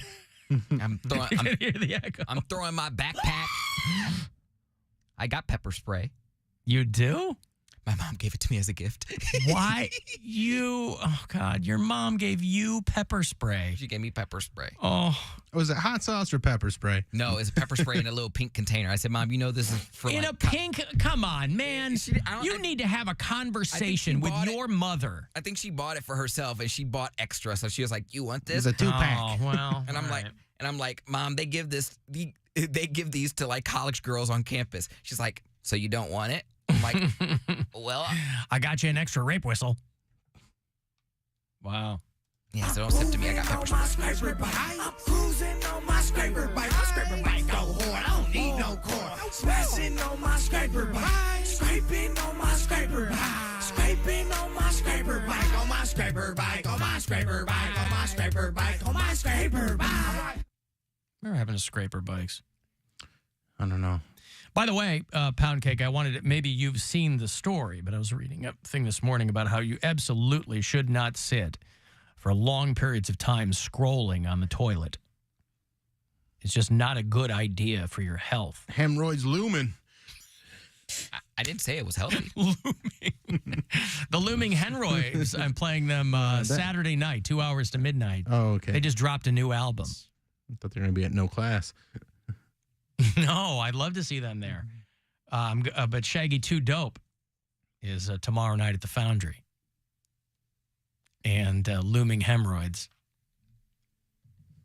this Saturday night.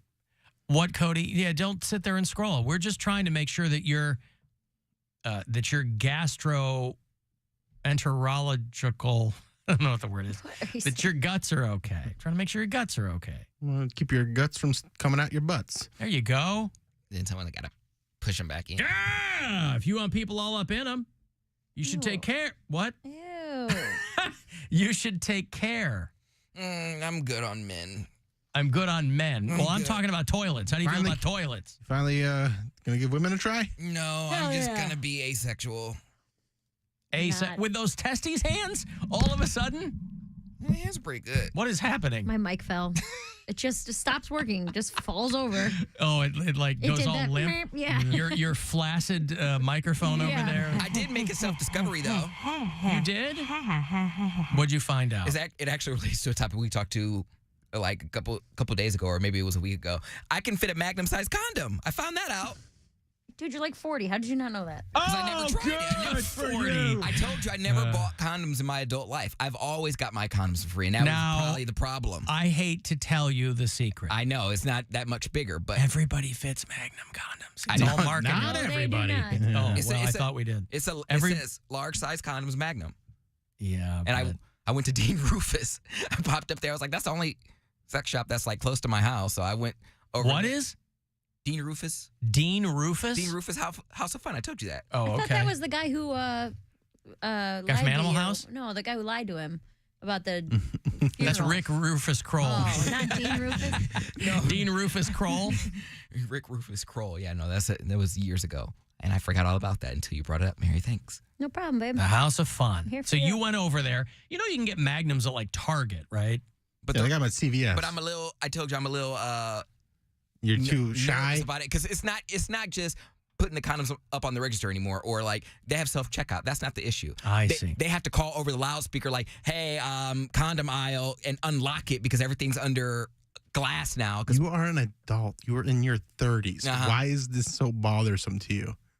Because I always had condoms for free. I've always gotten condoms for free. Right, but and my stash ran out. But okay, there's no point in trying to figure this out. There's nothing to We're figure talking out. about SEX in front of the CHILDREN. Sex Cauldron? I thought they closed that place down. And I bought lube. And They did. Dean Rufus House of Fun. Have you ever met that guy? Yeah. He used to be on the radio here. Not at MMS, but in Cleveland. He's like an old DJ. I knew that from Instagram, but I didn't know from his store. I mean, I didn't know from meeting him. So you went in there to buy why'd you go in there to buy Magnums? I didn't necessarily. I bought them on accident. Like I parked on the street. And I think I was parked in a spot where I didn't know if I was allowed to park there. And I just was like, I'm gonna run in real quick. It was on my way home, so that's why I stopped there. Honestly, I mean, I was gonna get them at Target or CVS, but they're all under lock and key. And just it's my private things. I'm not super embarrassed, but I didn't want to have to deal with having someone call over the loudspeaker to unlock me to get some condoms. I just didn't want to have to deal with it. Why do you care? I don't know why I care. I just do. But I got my condoms and lube from a gay-friendly store, and it made me feel comfortable. And then I think I was panicking because I was like, oh, I don't know if I'm allowed to park there. I parked near a hydrant or something. So I just grabbed the first box of condoms near me, and it turned out it was a Magnum XL when I found that out when I got home. Where you're allowed to park? Well, it was... That's why he bought Magnums, Bill. It was street parking, and I just saw an open spot, and I just didn't realize that I probably wasn't allowed to park there. So I just ran in real quick and got my stuff and left. Okay. You can also just order them online, too. Katie's pointing out on the live chat. Okay. Well, that's no fun. You want a little bit of danger. I mean, what do you think somebody's going to do? Magnums? What? They don't care. They're just trying to move product. Hey, but I just didn't want them to call over the loudspeaker. We need to have someone get to the condom aisle, and then someone just... They just say the number of the aisle. You're having sex, though. Why would you be embarrassed by that? You're winning. By the way, This is my private thing. When was the last time you heard anyone in a place like that go over the intercom? You have to walk up and down the aisles to find a person who works there. These places are like ghost towns now. You're like, hey, can you unlock these razor blades? Yeah, I just have to fill 8 prescriptions and then... Yes, right. There's like 2 people working in these places. One of them is, the pharmacist. That could have been me, man. I could have been unlocking condoms for Cody this whole time. You could have been. What am I doing with my life, You had to be in showbiz. What am I doing with my life? You can always go back and get your pharmacy schooling back up. I don't know. Go to Northern Ohio University. Isn't that the big pharmacy I didn't school? get in there. You didn't get in there? No. Well, then you can't be a pharmacist. It's the top. When I was applying, it was the 7th best school for pharmacy in the country. I know. I know people who went there. They're top shelf. Yeah. Where they keep Oh, the good well, then drugs. you can't be a pharmacist. Do you obviously. do you think you quitting comedy and becoming a pharmacist would make your dad more proud, or if you just became a super successful comedian, which would he be more proud of? Which would he be more proud of? Yeah. He would be proud if I was a super successful comedian, but only then. So until I'm selling out arenas, pharmacist. Arenas? There are a lot of successful comics who aren't selling out arenas. It's kind of a high bar. My dad asked me why I wasn't George Lopez. So that's who he thought. Because I'm not Mexican dad. He's not selling out arenas here. But he's from in Vegas. It's your dad's fault you're not George Lopez. Right. He had to bang a white lady. Yeah. A Nadoy. Unbelievable. George Maria Lopez. Of all the darts Maria to throw. Santoria. And he hit George Lopez. Dude, my dad here's the thing. My dad was kind of a racist guy. We've been over this, all right? And so he liked laughing at Mexicans, but saying like, oh, no, George is making fun of him, so it's okay. So he was doing it because he didn't like Mexican people. Well, there's a lot of people that like that. Do you get what I'm saying? Mm-hmm. So that's why he would like people like that, because he felt like it was okay to laugh at the expense of others if it was a Mexican making the joke. I see. You know what I'm saying? Right. Like he kind of agree with him. He also loved Josh Blue because he wanted to laugh at someone with a disability. So he would so he didn't like any white comics. There was He not liked like George Lopez. He liked Josh Blue. He liked Brad. There are racist white comics he probably Probably a liked. racist white comic. No, he liked Bill Burr a lot, but again, Bill Burr is kind of a push the envelope guy. You know, he loved Jeff Dunham. He would do the 'Cause of the voices. puppets. Yeah, do the voices right along with him with Honest the Deke. puppets. Huh. Yeah, he was that guy. Well, he liked what he liked. Yes, But you were never going to be George Lopez. obviously. You didn't have a sitcom. Not yet. Not yet. Well, you guys But you're keep playing- delaying production on Listen. Everybody Loves Mayor. George Lopez is playing theaters. This guy ain't doing arenas. You're playing theaters. Mm-hmm. You are closer than ever to being George Lopez. Look at me go. Look at you go. I do have an update on the scooter toughs. Uh-oh. Wait. Cops were... Oh. We're doing a crop here. Come on. All right. It's not much of an update, but cops were called. Oh. Cops were called, so... Should we check the By police whom? blotter? By whom? That's the update I got from Keith Kennedy. Oh, he doesn't even go here, so. Goes here. He doesn't go this is here. his school. It's like a high school. His girlfriend's at another. She's in Canada. He splits time between the school and the other school. Cops were called. I wonder who called them. Keith did, probably. Somebody had to snitch on the scooter toughs. I mean, did anybody come back and find their car broken into? These guys probably just wanted to go up and down the ramps. That's probably fun in those scooters. Outside, it's all level ground. I mean, as level as it is on a Cleveland sidewalk. Right. But, maybe they just wanted to get some air. A little excitement. Little excitement. That's what counts for getting some kicks downtown. All right, well, then I suspect we'll never see them again. They've learned their They lesson. sure have. You never get a return engagement from somebody who's been tisked by the police. What if we hear a story 25 years from now about a kid that was put in juvie because he was a scooter tough, and then he had to he got lost in the system and they never let him out, and then he finally got released and he had to build a business from he created his own scooter business because that's all he knew, and he's like, but it all started when I got arrested that day over there at the iHeartRadio parking garage. Oh, I thought you meant he was going to exact his revenge. No, he just at some point. Oh, he turns it around. I like a more positive story. He's got some rough years, but then in the end, what was his undoing also became his future. Wow. Yeah, See, I do like that's that. how you can tell. Bill. That's the sound of Optimist. the police. No, Bill watches comic book movies, and that's how it starts. And you watch horror movies. He's going to come back and kill everybody, or he's going to come back and help the greater I mean, good. I was thinking John Wick. Yeah, I mean, it could have gone either way. Just it's real life. You can go down one path, or you can go down another. In that story, he apparently begins a scooter empire. Eventually. Yeah. After years of being the system. Yep. Well, these scooters, though, shut off before midnight, right? So, I mean, they probably got to get in here Do early. they? Yeah, he finally Yeah, like figures 11 out. o'clock at night, I think they shut I off. didn't know they had a curfew. Yeah. You can't Because ride they 'em don't around want all night. they don't want 2 a.m. drunks Right. riding around on them. For a while, they were shutting them off at like 9 p.m. Because there's the one time I took one, I was working at Hilarities, but I also had to cover some of the stuff when they had the draft here. So I rode a scooter down to the stadium, do my draft coverage, and then I had to be back at 9:30 for the late show. And they shut off the scooters, so then I had to run. And I don't know if you guys know this. Not, Not a a runner. runner. Not a runner. Not a runner. Not even in cowboy boots? No, not a runner. So I made it just in time, but it is the sweatiest I've ever been on stage. Wow. And that's a good story. That was pretty good. I agree. Pretty good. What are we doing, guys? I'm taking a break. I don't know what you're doing. Me too. After that story, After that? after I just knocked that one out of the park. Should all take a break. You deserve it. I've got those Chelsea Handler tickets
Car Stories. We get to bring you guys into our world where maybe otherwise you would never get to meet these incredible people. We'll talk to people from all over the car community, including friends like Peter Brown, John Oates, Matt Farah, Jesse Iwuji, and so many more. Listen to Car Stories with Sung Kang And Amelia Hartford. on the iHeartRadio app or wherever you get your podcasts. It's time to get stuff away.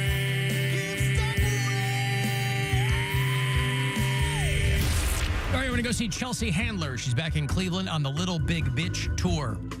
Gets her to the Keybank State Theater at Playhouse Square in a couple of weeks, Friday, October 20th. Could be 2 weeks from tomorrow night. PlayhouseSquare.org has got all the details for you. This pair for you if you're caller 10, 2 for Chelsea Handler. 216-578-1007 or 800-348-1007. The words radio and Ohio both end in I-O. And I-O is one of the moons of Jupiter. Have fun trying to figure out whatever the that means. I-O, I-O. It's the Alan Cox Show. On 100.7 WMMS.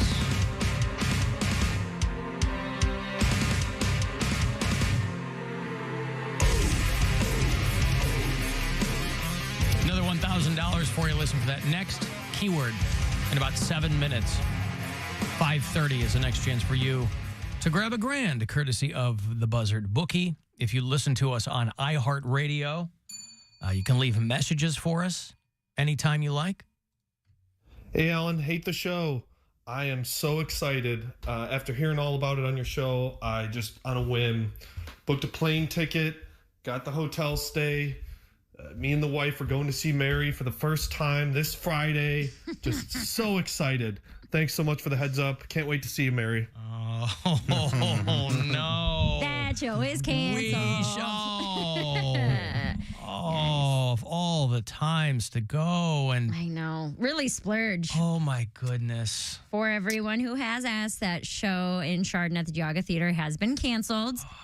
But if you're out that way, I will be at Twinsburg at Sassy's next Saturday. So if that's still pretty east side, not as, not exactly Chardon, but there's tickets available right now. You can check it out on Mary Santora Comedy. Sassy's, I did Sassy's like April. It was a lot of fun. Well, and that's, it's still, on the east side. And so people can come out and the ticket link is up for that. It is working. They do have phones. So you guys can definitely get your ticket. come to that one. Speaking of Twinsville, a Twinsville guy died Twinsburg. Sorry, Twinsburg. You've lived here like 48 years, man. What are you doing? And we just said Twinsburg. Yeah. I know you said Twinsburg. That's what I mean, Twinsburg. He doesn't listen to the show. No, I was reading this story of this guy from Twinsburg who died in Illinois. He's one of 5 people who died when this tanker truck crashed. Did you read about that at all? No. So there's a tanker truck that died. Start over. Thanks. Twinsville tanker truck dies. I know. A tanker truck crashed into another car. And it was carrying anhydrous ammonia, which is a liquid until it hits the air. And that's a mist, and it's completely toxic. So these people that just happened to be around this truck when it crashed and got out or were too close, there was a guy and his 2 kids died. There was a 67-year-old dude and a 31-year-old guy from Twinsburg, Ohio. Twinsburg? Twinsville? Twinsburg, Ohio. It's wild. That's crazy. You're just there. You're just hoping they're okay. Yeah, this is 100 miles northeast of St. Louis. So it's southern Illinois, over the border there. And then word gets around. The cops are like telling the people in the town, they're like, get the hell out of town for a minute if you can, because not even prolonged exposure. It's really, really toxic. And this truck, like another car tried to pass it, and they were trying to avoid hitting, and it jackknifed. And when the truck fell, it punctured the tank. And, oof. Hey, Gaylord.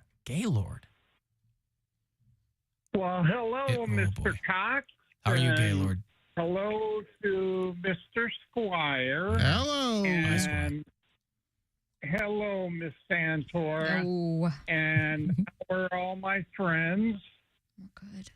You all, well, my wife just came home and said hi to you all. Oh, hi, Gaylord's wife, She Mrs. works Gaylord. out there at Metro. She's a nurse practitioner out there. But anyway, you were talking about dive bars. And oh my goodness, back in the day when I used to play in the band, we played in a lot of dive bars in Elyria, Lorraine, and the surrounding areas. But one of the best little bars that we played in was in Wellington. It was called the White Front back then. The White Front? And of course, it was the White Front out there in Wellington.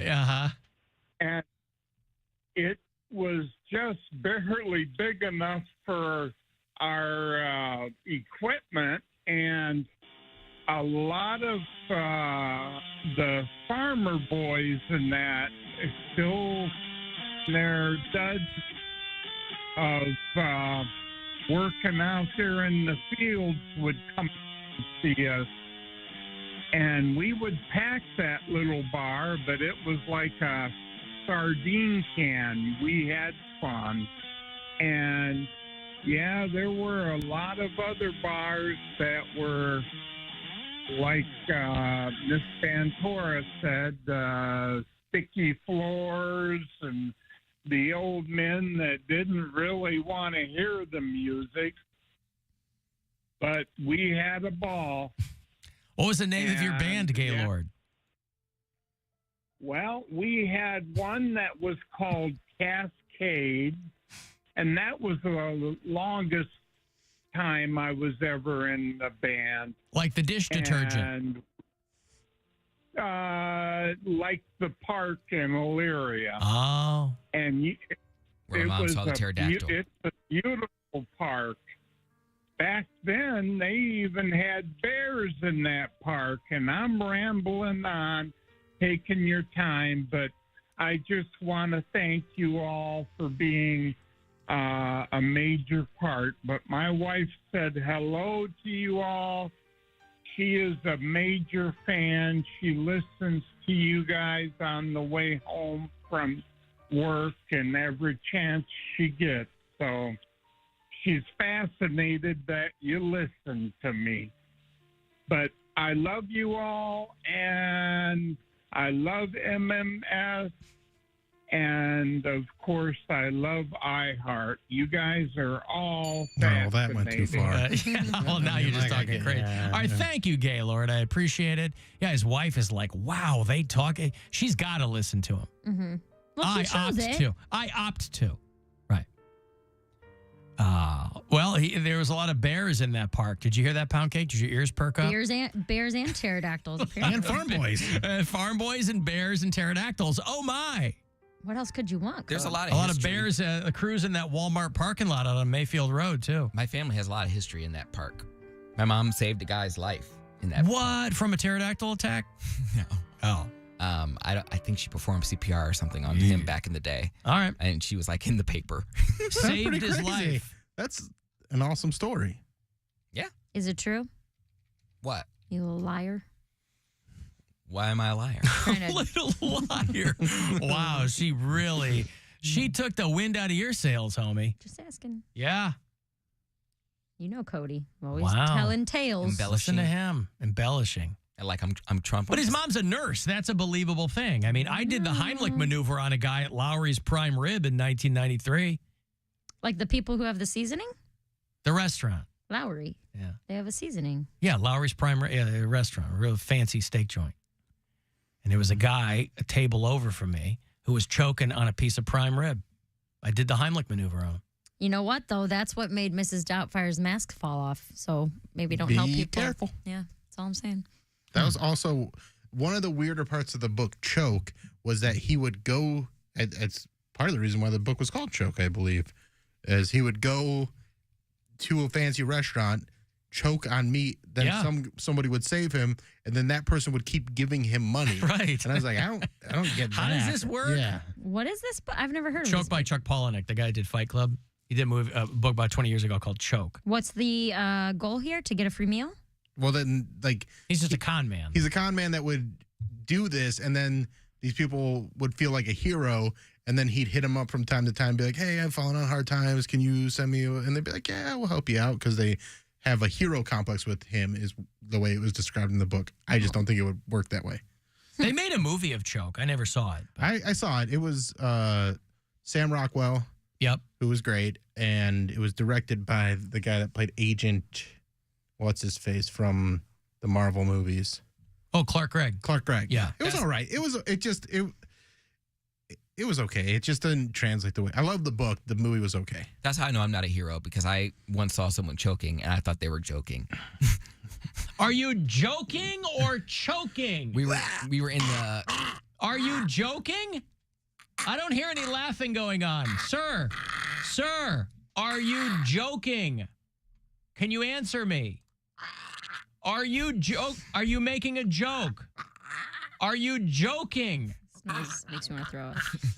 I'm going to change the subject now. Oh, I got a lot of mucus in my throat. Sicko, what's wrong with you? Oh, that throat was the right amount of wet right there. I'm going to change the subject now. Oh, boy. I got to give you some money. It's $1,000, courtesy of the Buzzard Bookie. Good luck. This is your chance to bet with the Buzzard Bookie and win $1,000 now. Enter this nationwide keyword at WMMS.com. Grand. That's grand. Enter it now at WMMS.com. By the way, I gave away those Chelsea Handler tickets, and just very briefly, I neglected to mention, she has made it very clear that she wants the hosting job over at The Daily Show. And our friend Roy Wood Jr. has left that show because he is not going to be named the new host of that show. And he said, it's time to go. So he's put in his 8 years over there, and he's arguably one of the better parts of that show for people who still watch it. But Comedy Central has said that they're just going to keep rotating guests. He's so through the end funny. of the year. And I feel like he's kind of... I think he was a long shot because they want somebody... Like, I think they're going to go for a name like Chelsea Handler. I guess. I mean, nobody knew who Trevor Noah was. Nobody had ever heard of Trevor Noah. And Jon Stewart was a really well-known guy. Nobody knew who Trevor Noah was. But Roy Wood Jr. leaving The Daily Show. But Chelsea Handler has been very open about the fact that she would very much like to do that show. So, Poundcake, we did kind of bust your balls there, but you said you knew you weren't a hero because a guy was choking and you did nothing to help. Yeah, we were at this was in college. We were at our cafe. I think it's still called Rob's, but it was our mess hall or whatever they would call it, our dining hall. And I was up at the front talking to one of the girl at the register who was a DJ on WCIP at the time. And we were talking, and I said, and it was, here's the context. I was joking about, I was like, I don't have any more swipes left this week. I'm going to act like I'm choking, see if I can get a free meal. And I was joking. And then there was another guy who worked there next to us and was like kind of listening to the conversation. And he started choking. Like he was like doing this, like grabbing his throat. And I was laughing. I was like, yeah, like that. I was like, yeah, that's pretty good. That's pretty convincing.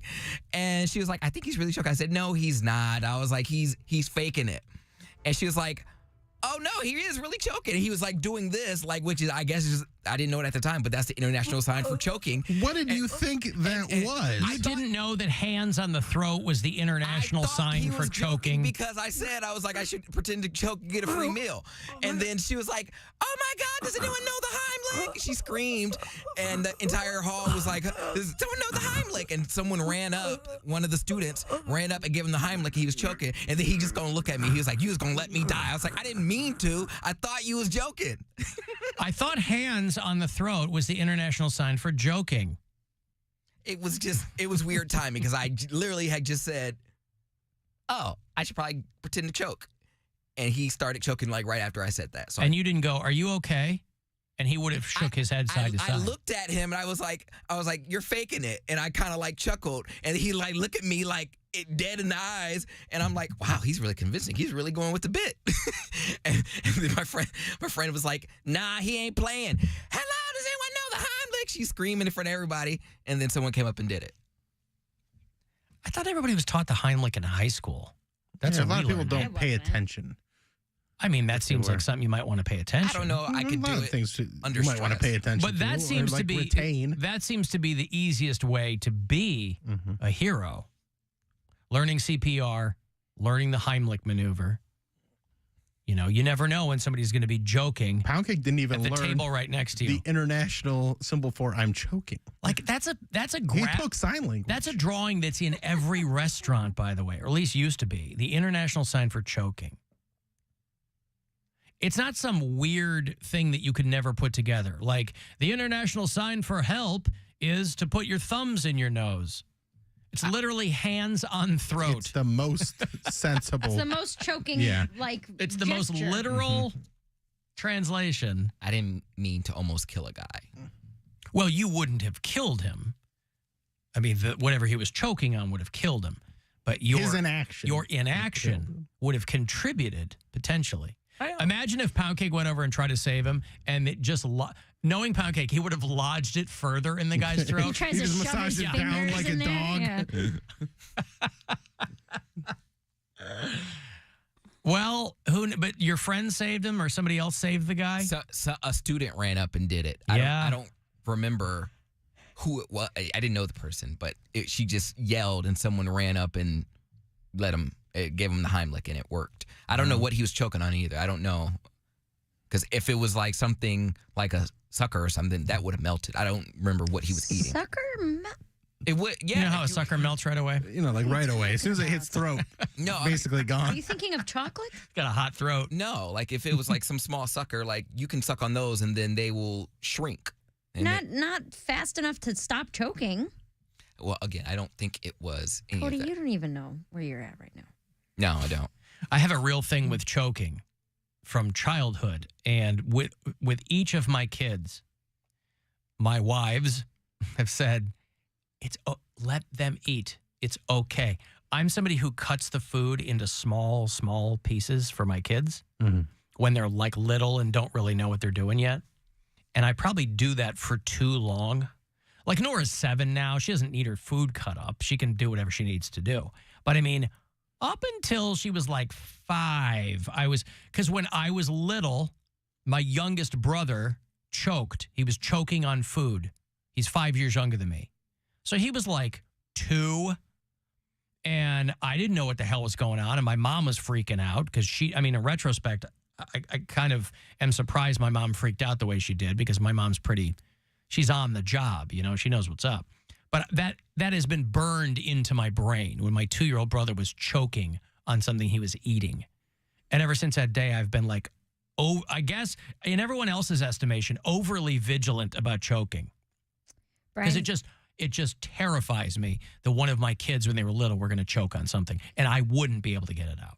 Brian's daughter, Blake, is also 7. And a couple of years ago, I had just met them. So she was probably 4 or 5. Her thing is this child never stops talking. And I mean, like, there is not a 15-second pause in the day where this child is not talking. That's how you choke. Well, that includes with food in her mouth. And we've had to tell her 100 times, like, dude, you can't talk with food in your mouth. And the one time, I think she had like a hard candy or something, and she's blabbing away, and it went right back down her throat. And her mom called Brian freaking out. She's like, yeah, Blake choked on candy today because she can't stop talking. And was like, yeah, he was like really, really worried about it. Oof. She didn't get hard candy for months. Well, she didn't really want it, but they were both really freaked out after that, where it was like soft foods only for a while. Yeah. When my niece was young, she choked on a penny. We were just hanging out at the house, and she was still in diapers, so she's less than 2. Found a penny on the ground, threw it right in her mouth, and then... And my sister freaked out because my sister was only 18. I'm 22. We live alone with a toddler. And my sister started like panicking and pacing around. She's like, I don't know what to do. Should I call 911? And I like went into survival mode and like flipped her over on my knee and was like patting her back until she coughed it out. Yeah. It was scary. Yeah, it was that's really a very scary thing. We have a family of strong throats, so no choking there. No choking. My cousin swallowed a penny, but then used her throat strength to fold it in half, and then was able to swallow it. Wow, She's a that magician. is incredible. Strong man of the throat. That is literally incredible. When I was a kid, I was a big fan of shooting stuff up my nose for whatever reason, and therefore Cocaine? No, he still hasn't done it. No, I've never done coke. Well, bring back that childlike wonder. Relive your childhood. Could you imagine me on coke? No. No, you'd be vibrating across the street. Hey, there's a time and place. Uh-huh. What if coke chilled him out? It might. Be like Adderall for the him. opposite He's effect. like, actually, I got really concise thoughts now. I got a lot done today on coke. Mm-hmm. Well, let's try it. Let's do a little experiment with him. Coke day. Everybody pick a drug. Hey. We'll all do a drug one day. I'm out of drugs. That's so funny. Do a little H. I could try. I've You're not gonna get addicted to heroin. Yeah, of all the things. I can't regulate my own bank cards, but yeah, let's try heroin. that might bring everything into clearer focus for you. I'm going to take a break here. If you want to send a text, 35192. To do that, AlanCoxShow.com. You can watch live, and we'll be back. It's the Alan Cox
Cleveland. Call the Alan Cox Show. He's a Satanist where they sacrifice babies and melt those babies into candles. 216-578-1007 or 1-800-348-1007.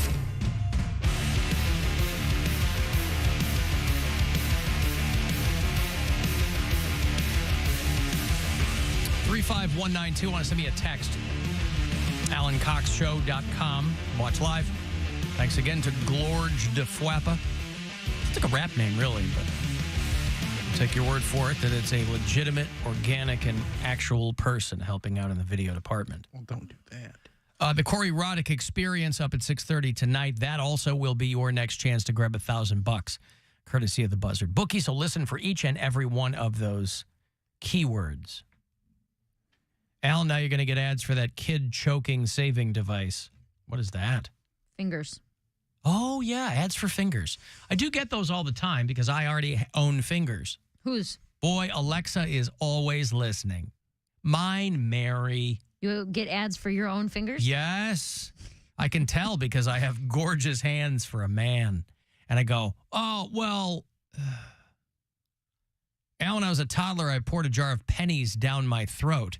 My mom hung me upside down over the toilet and shook them out of me. Why the toilet? I don't know. In case you puke, too. That's the variable. that makes sense. Yeah, well, yeah. You're hoping that. This kid's really paying out. Let's Mary if she's a mom. Yep. Like, does this count as gambling? Not really. Would that trigger you if you held a kid upside down to get money out? No, and it because paid out. No, slot machines don't pay out coins anymore. Now, if the kid started, old-timey ones. If that kid started spitting out tickets that had money value on it, then yes. Alan, what college cafeteria has suckers? It's not a goddamn doctor's office. Poundcake's college cafeteria had suckers. I said he wasn't. Every student at Akron's a sucker. They had blow pops and the whole. By the way, blow pops. I was just reading this morning. The #1 candy choice in the state of Ohio. I don't buy and that. I love blow pops. Those are so good. So if you're going to be the gum's all stringy. What? No, I disagree. Blow pops are great. No. Stringy. The gum is it's not the consistency of gum. It's yeah, it is. You chew it with the last bits of the lollipop, so it's all kind of crunchy and the flavor gets in there. Mansplaining a blow pop to me. I know how to do it. I'm just saying it's not the same consistency as a stick of gum. Doesn't sound like you do. Okay, well, explain it again. Maybe I didn't hear you right. Okay, so you lick the lollipop, like Lil Wayne says, until you get the gum in the middle. Tootsie Pops can suck it, by the way. If I want a Tootsie Roll, I'll eat a Tootsie Roll. If I want a stick of gum, I'll eat a stick of gum. That's fair. Blow pop #1? That seems crazy. It's weird. You would think Reese's or like Buckeyes. Buckeyes. Dude. But like what's this going off of? Like sales? Is this a sales thing? Or just candy? Is it not include chocolate? No, it was a map of like, hey, what every state likes the most, and Ohio was blow pops. Show us. I don't believe you. I don't have it in front of me. I was Cite looking your at references. Where's the bibliography? Mary, you're going to have to do your own research, all right? Alan, I had a scary run-in with French onion soup last year. I got the cheese in there, and it wouldn't break up down my throat. Oh, yeah, because you pull it out like a Komodo dragon regurgitating a beached eel. Good You reference. pull it out. All right, that's one everyone can identify with. I will tell you, melty cheese scares me a lot. Like on top of a soup or like a mozzarella stick. Because there are times when I'll try to eat it and I feel like exactly what they said. I feel like I just can't chew it enough, and then it just starts to slide down on its own. And you know. Okay. Melty cheese scares her a lot. There's a million different maps for this. So yeah, blow pops in this one. America's favorite Halloween candy. It's blow pops. But then there's another one where it's M&Ms. So both suck. M&Ms are great. If they got a peanut in them. I think any permutation of M&Ms. Now, almond, pretzel, peanut, maybe not every. Pretzel stinks. Pretzel's very good. You better have something to drink if you're eating those pretzels. Yeah, oh God. So good. I've choking. I don't know how we got on it at Casa It's like Cox. doing the cinnamon challenge. I don't know how we got on it at Casa Cox, maybe as a treat, like for my daughter's lunch or something. But we're constantly now buying those giant tubs of the pretzel nuggets with the peanut butter in them. I do not like those. Oh, my God, are they good? But you have to have like a Ugh. giant jug of water right there to eat them. Boy, are they good. I don't think I like peanut butter. Yeah, you said that before. But I do, though. Like, I like peanut butter toast with, like, a green apple or a banana cut up on it. Maybe you have a peanut allergy. No, doesn't make me sick or itchy. It's not an allergy. You just don't like peanut butter candy. I don't think, it's not a candy to me. No, It's but not you don't a like treat. pretzels. Yeah, but I like pretzels. I like pretzels just fine. you don't like pretzels and peanut butter. I like pretzels and chocolate. You're weird. No, I don't think peanut butter is a treat. But it is. You don't like a Reese's But peanut it's butter not. cup? No, I can't stand chocolate and peanut butter Oh, together. so good. Those two So flavors together. if somebody got their chocolate in your peanut butter and you got your peanut butter in their chocolate, you would be really upset. You don't like Buckeyes? You'd walk No. away. I'm Buckeyes not happy. stink. I love a Buckeye. Yeah. Eat a Reese's like a goddamn adult. The person or the candy. Yeah. You know, Alan, I live in Ohio and my nickname is Pops. Blow Pops are my favorite candy. Yeah. See what they did? Yeah. Got it. Hey, Drunk Sue, please inject some rationale and sanity and logic into this conversation.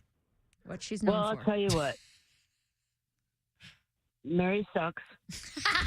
Because everybody Hell yeah. knows, everybody knows that when you lick a Tootsie Roll Pop, it only takes 3 licks. Yeah, we're talking about Blow Everybody knows Pops. that. Blow Pops. Yeah. She made Yeah, some, well she then made sense. maybe she should reconsider her sexual thing and blow Yeah, some of Pop. What? Reconsider your sexual thing, Mary. I will not. I will not do that. My sexual thing. Reconsider. Besides, you don't blow on it. Anyways, you suck it. What, are we still talking about candy? Yes, we are talking about candy. Let's Blow make Pop. that very, that's very right, we clear. are talking about candy. Jeez, I forgot. Sue. Oh, Sue, you are Sue coming in all horny a today. delight. Yeah, Sue, you all horned up? What's going on?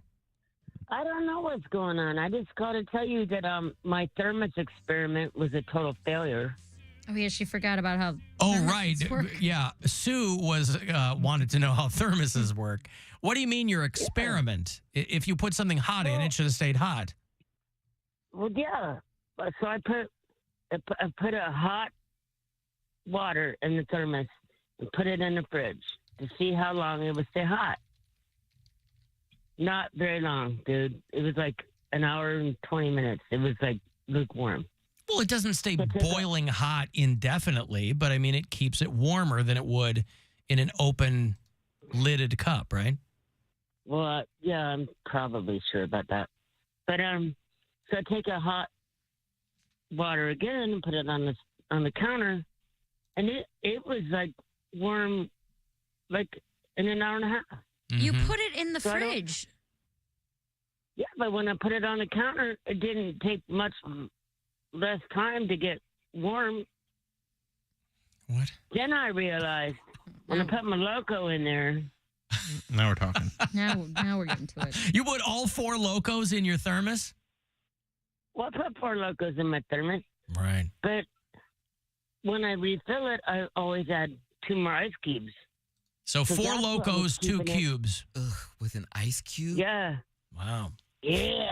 Poundcake likes his 4 Locos room temp. I don't. Those are 4 no-nos. That part of my life is over. I don't No, do 4 Locos anymore. Poundcake will not drink a 4 loco. He's already said. Why did you ugg the ice cube, Poundcake? Because it's already bad. I can't imagine how much worse it would It's be. worse when it's with cold? Ice cubes. Oh, okay. I don't know. I feel like they would just. No, I'm just trying to keep it cold, baby. Yeah, baby. So All right. keeping it cold in the thermos was fine because I'm always adding ice to it. That's why it seems like it was keeping it cold so much longer because when I refill my cup, I'm adding more ice. So therefore, my experiment is pretty much pointless. Your experiment was, well, no experiment is pointless. You just found one more thing that doesn't work. Haven't you seen the billboards? Those are the exact words of it. All right, well, there you go. That's All right, I don't know what else to say today. No, I think you've said it all. You have said it all. Science is a liar sometimes. Thank you, Sue. She has indeed said it all. Her thermos experiment failed, or didn't give her, it didn't therm properly. It didn't crank out the result she had expected or wanted. I don't understand why the thermos was put into the refrigerator. Because it had all right, I'll get her back on the line. Please. Nothing matters. What up, Alan? I want to share a choking story with you guys. I probably was about 10 years old, maybe a little younger. I had a habit of sucking on ice cubes.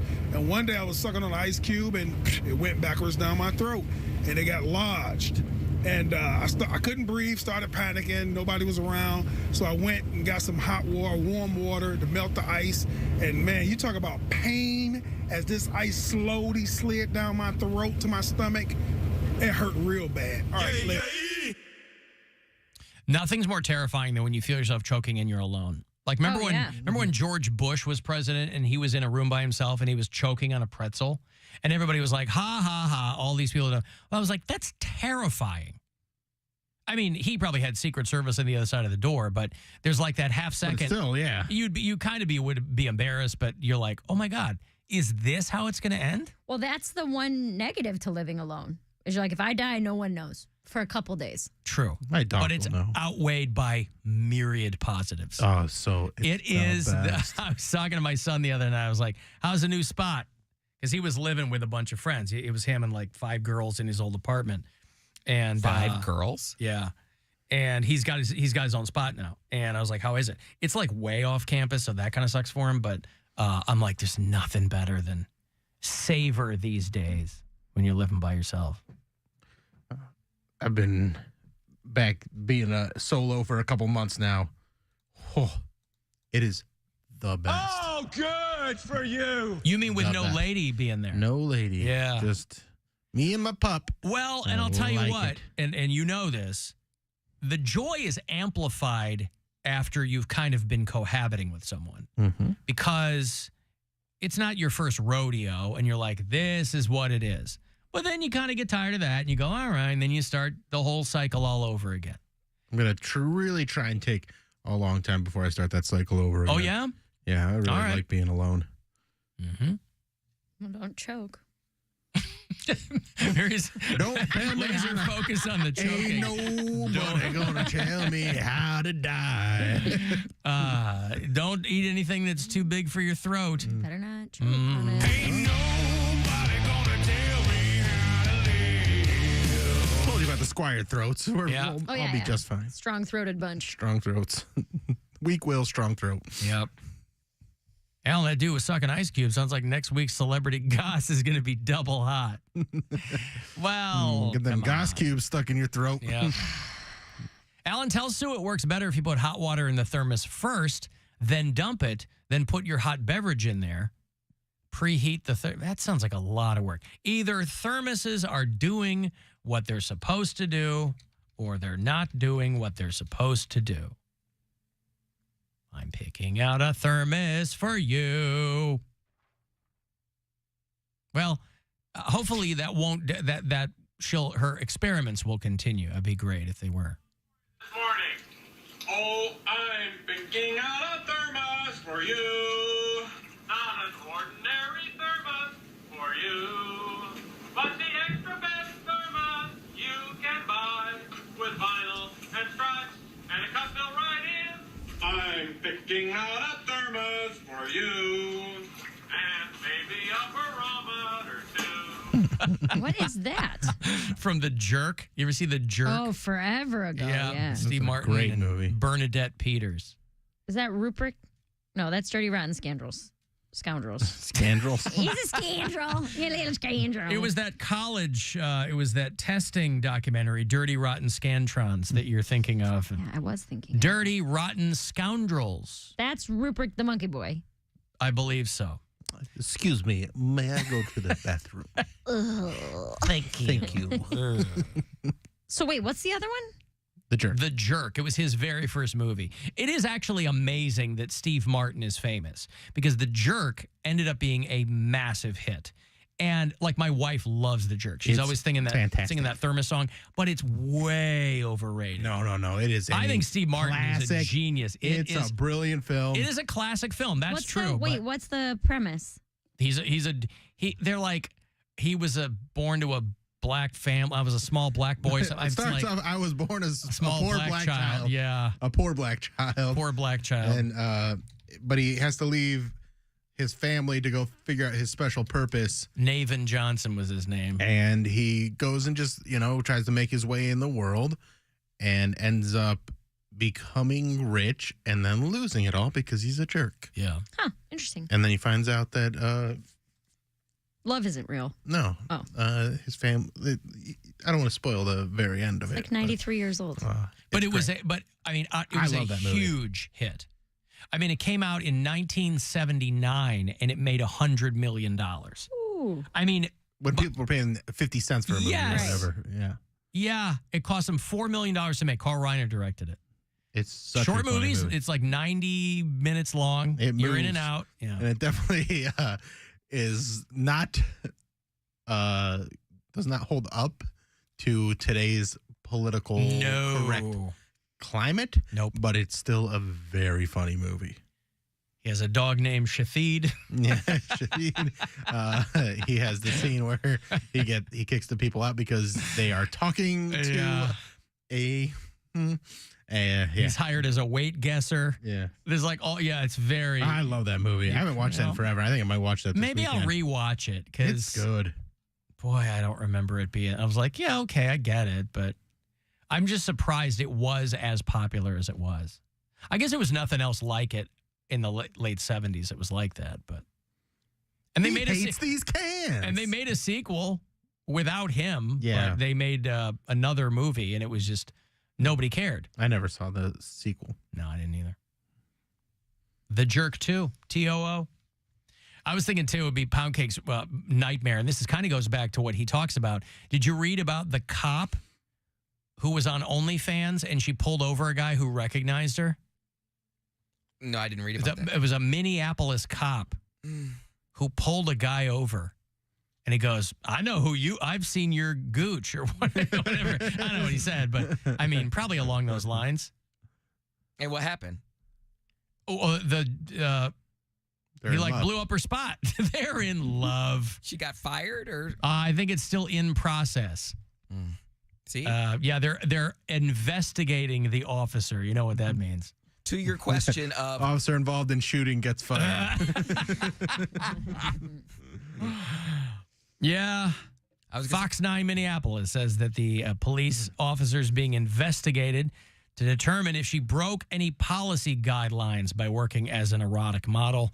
She pulled a guy over who described her content to her. He said he'd been following her page for about 5 months, and it took him a little while to figure out who she was. We were doing a little talking back and forth, and I was like, man, I've seen you on OnlyFans. The guy posted the whole, he typed it out. It wasn't video or anything, but he posted the whole story online, if it's true. But the Minneapolis PD is looking into it. He said, you can't arrest me no more. I've seen your private parts. I love that. You can't arrest me no more. You can't arrest me no more. Might be a private investigator. Nailed it. Next weekend in Twinsburg. Right. Sassies. Sassy Sensations? Is that where that is out there? No, just Sassies. Oh, Sassies. But when I went to Pittsburgh, I did see the Sassy Sensation sign. And I was definitely saying Sassy Sensation. Mm-hmm. That is pretty good. Yeah, so, I mean, Poundcake talks about he doesn't want to do OnlyFans because somebody might recognize them or whatever. Well, they will recognize me. I have tattoos. I got my shins already look like I've been using them a lot. So, there ain't no way I got marks where people would know it was me. And that would be the whole point. I wouldn't get on OnlyFans to be just some dude showing off. The only way I would make money is Poundcake is on OnlyFans. Yeah. So now. I'm crazy for your feminine parts. Want to explore your feminine parts. How I adore your feminine parts. As I start each brand new day, and I spank my woes away, I think about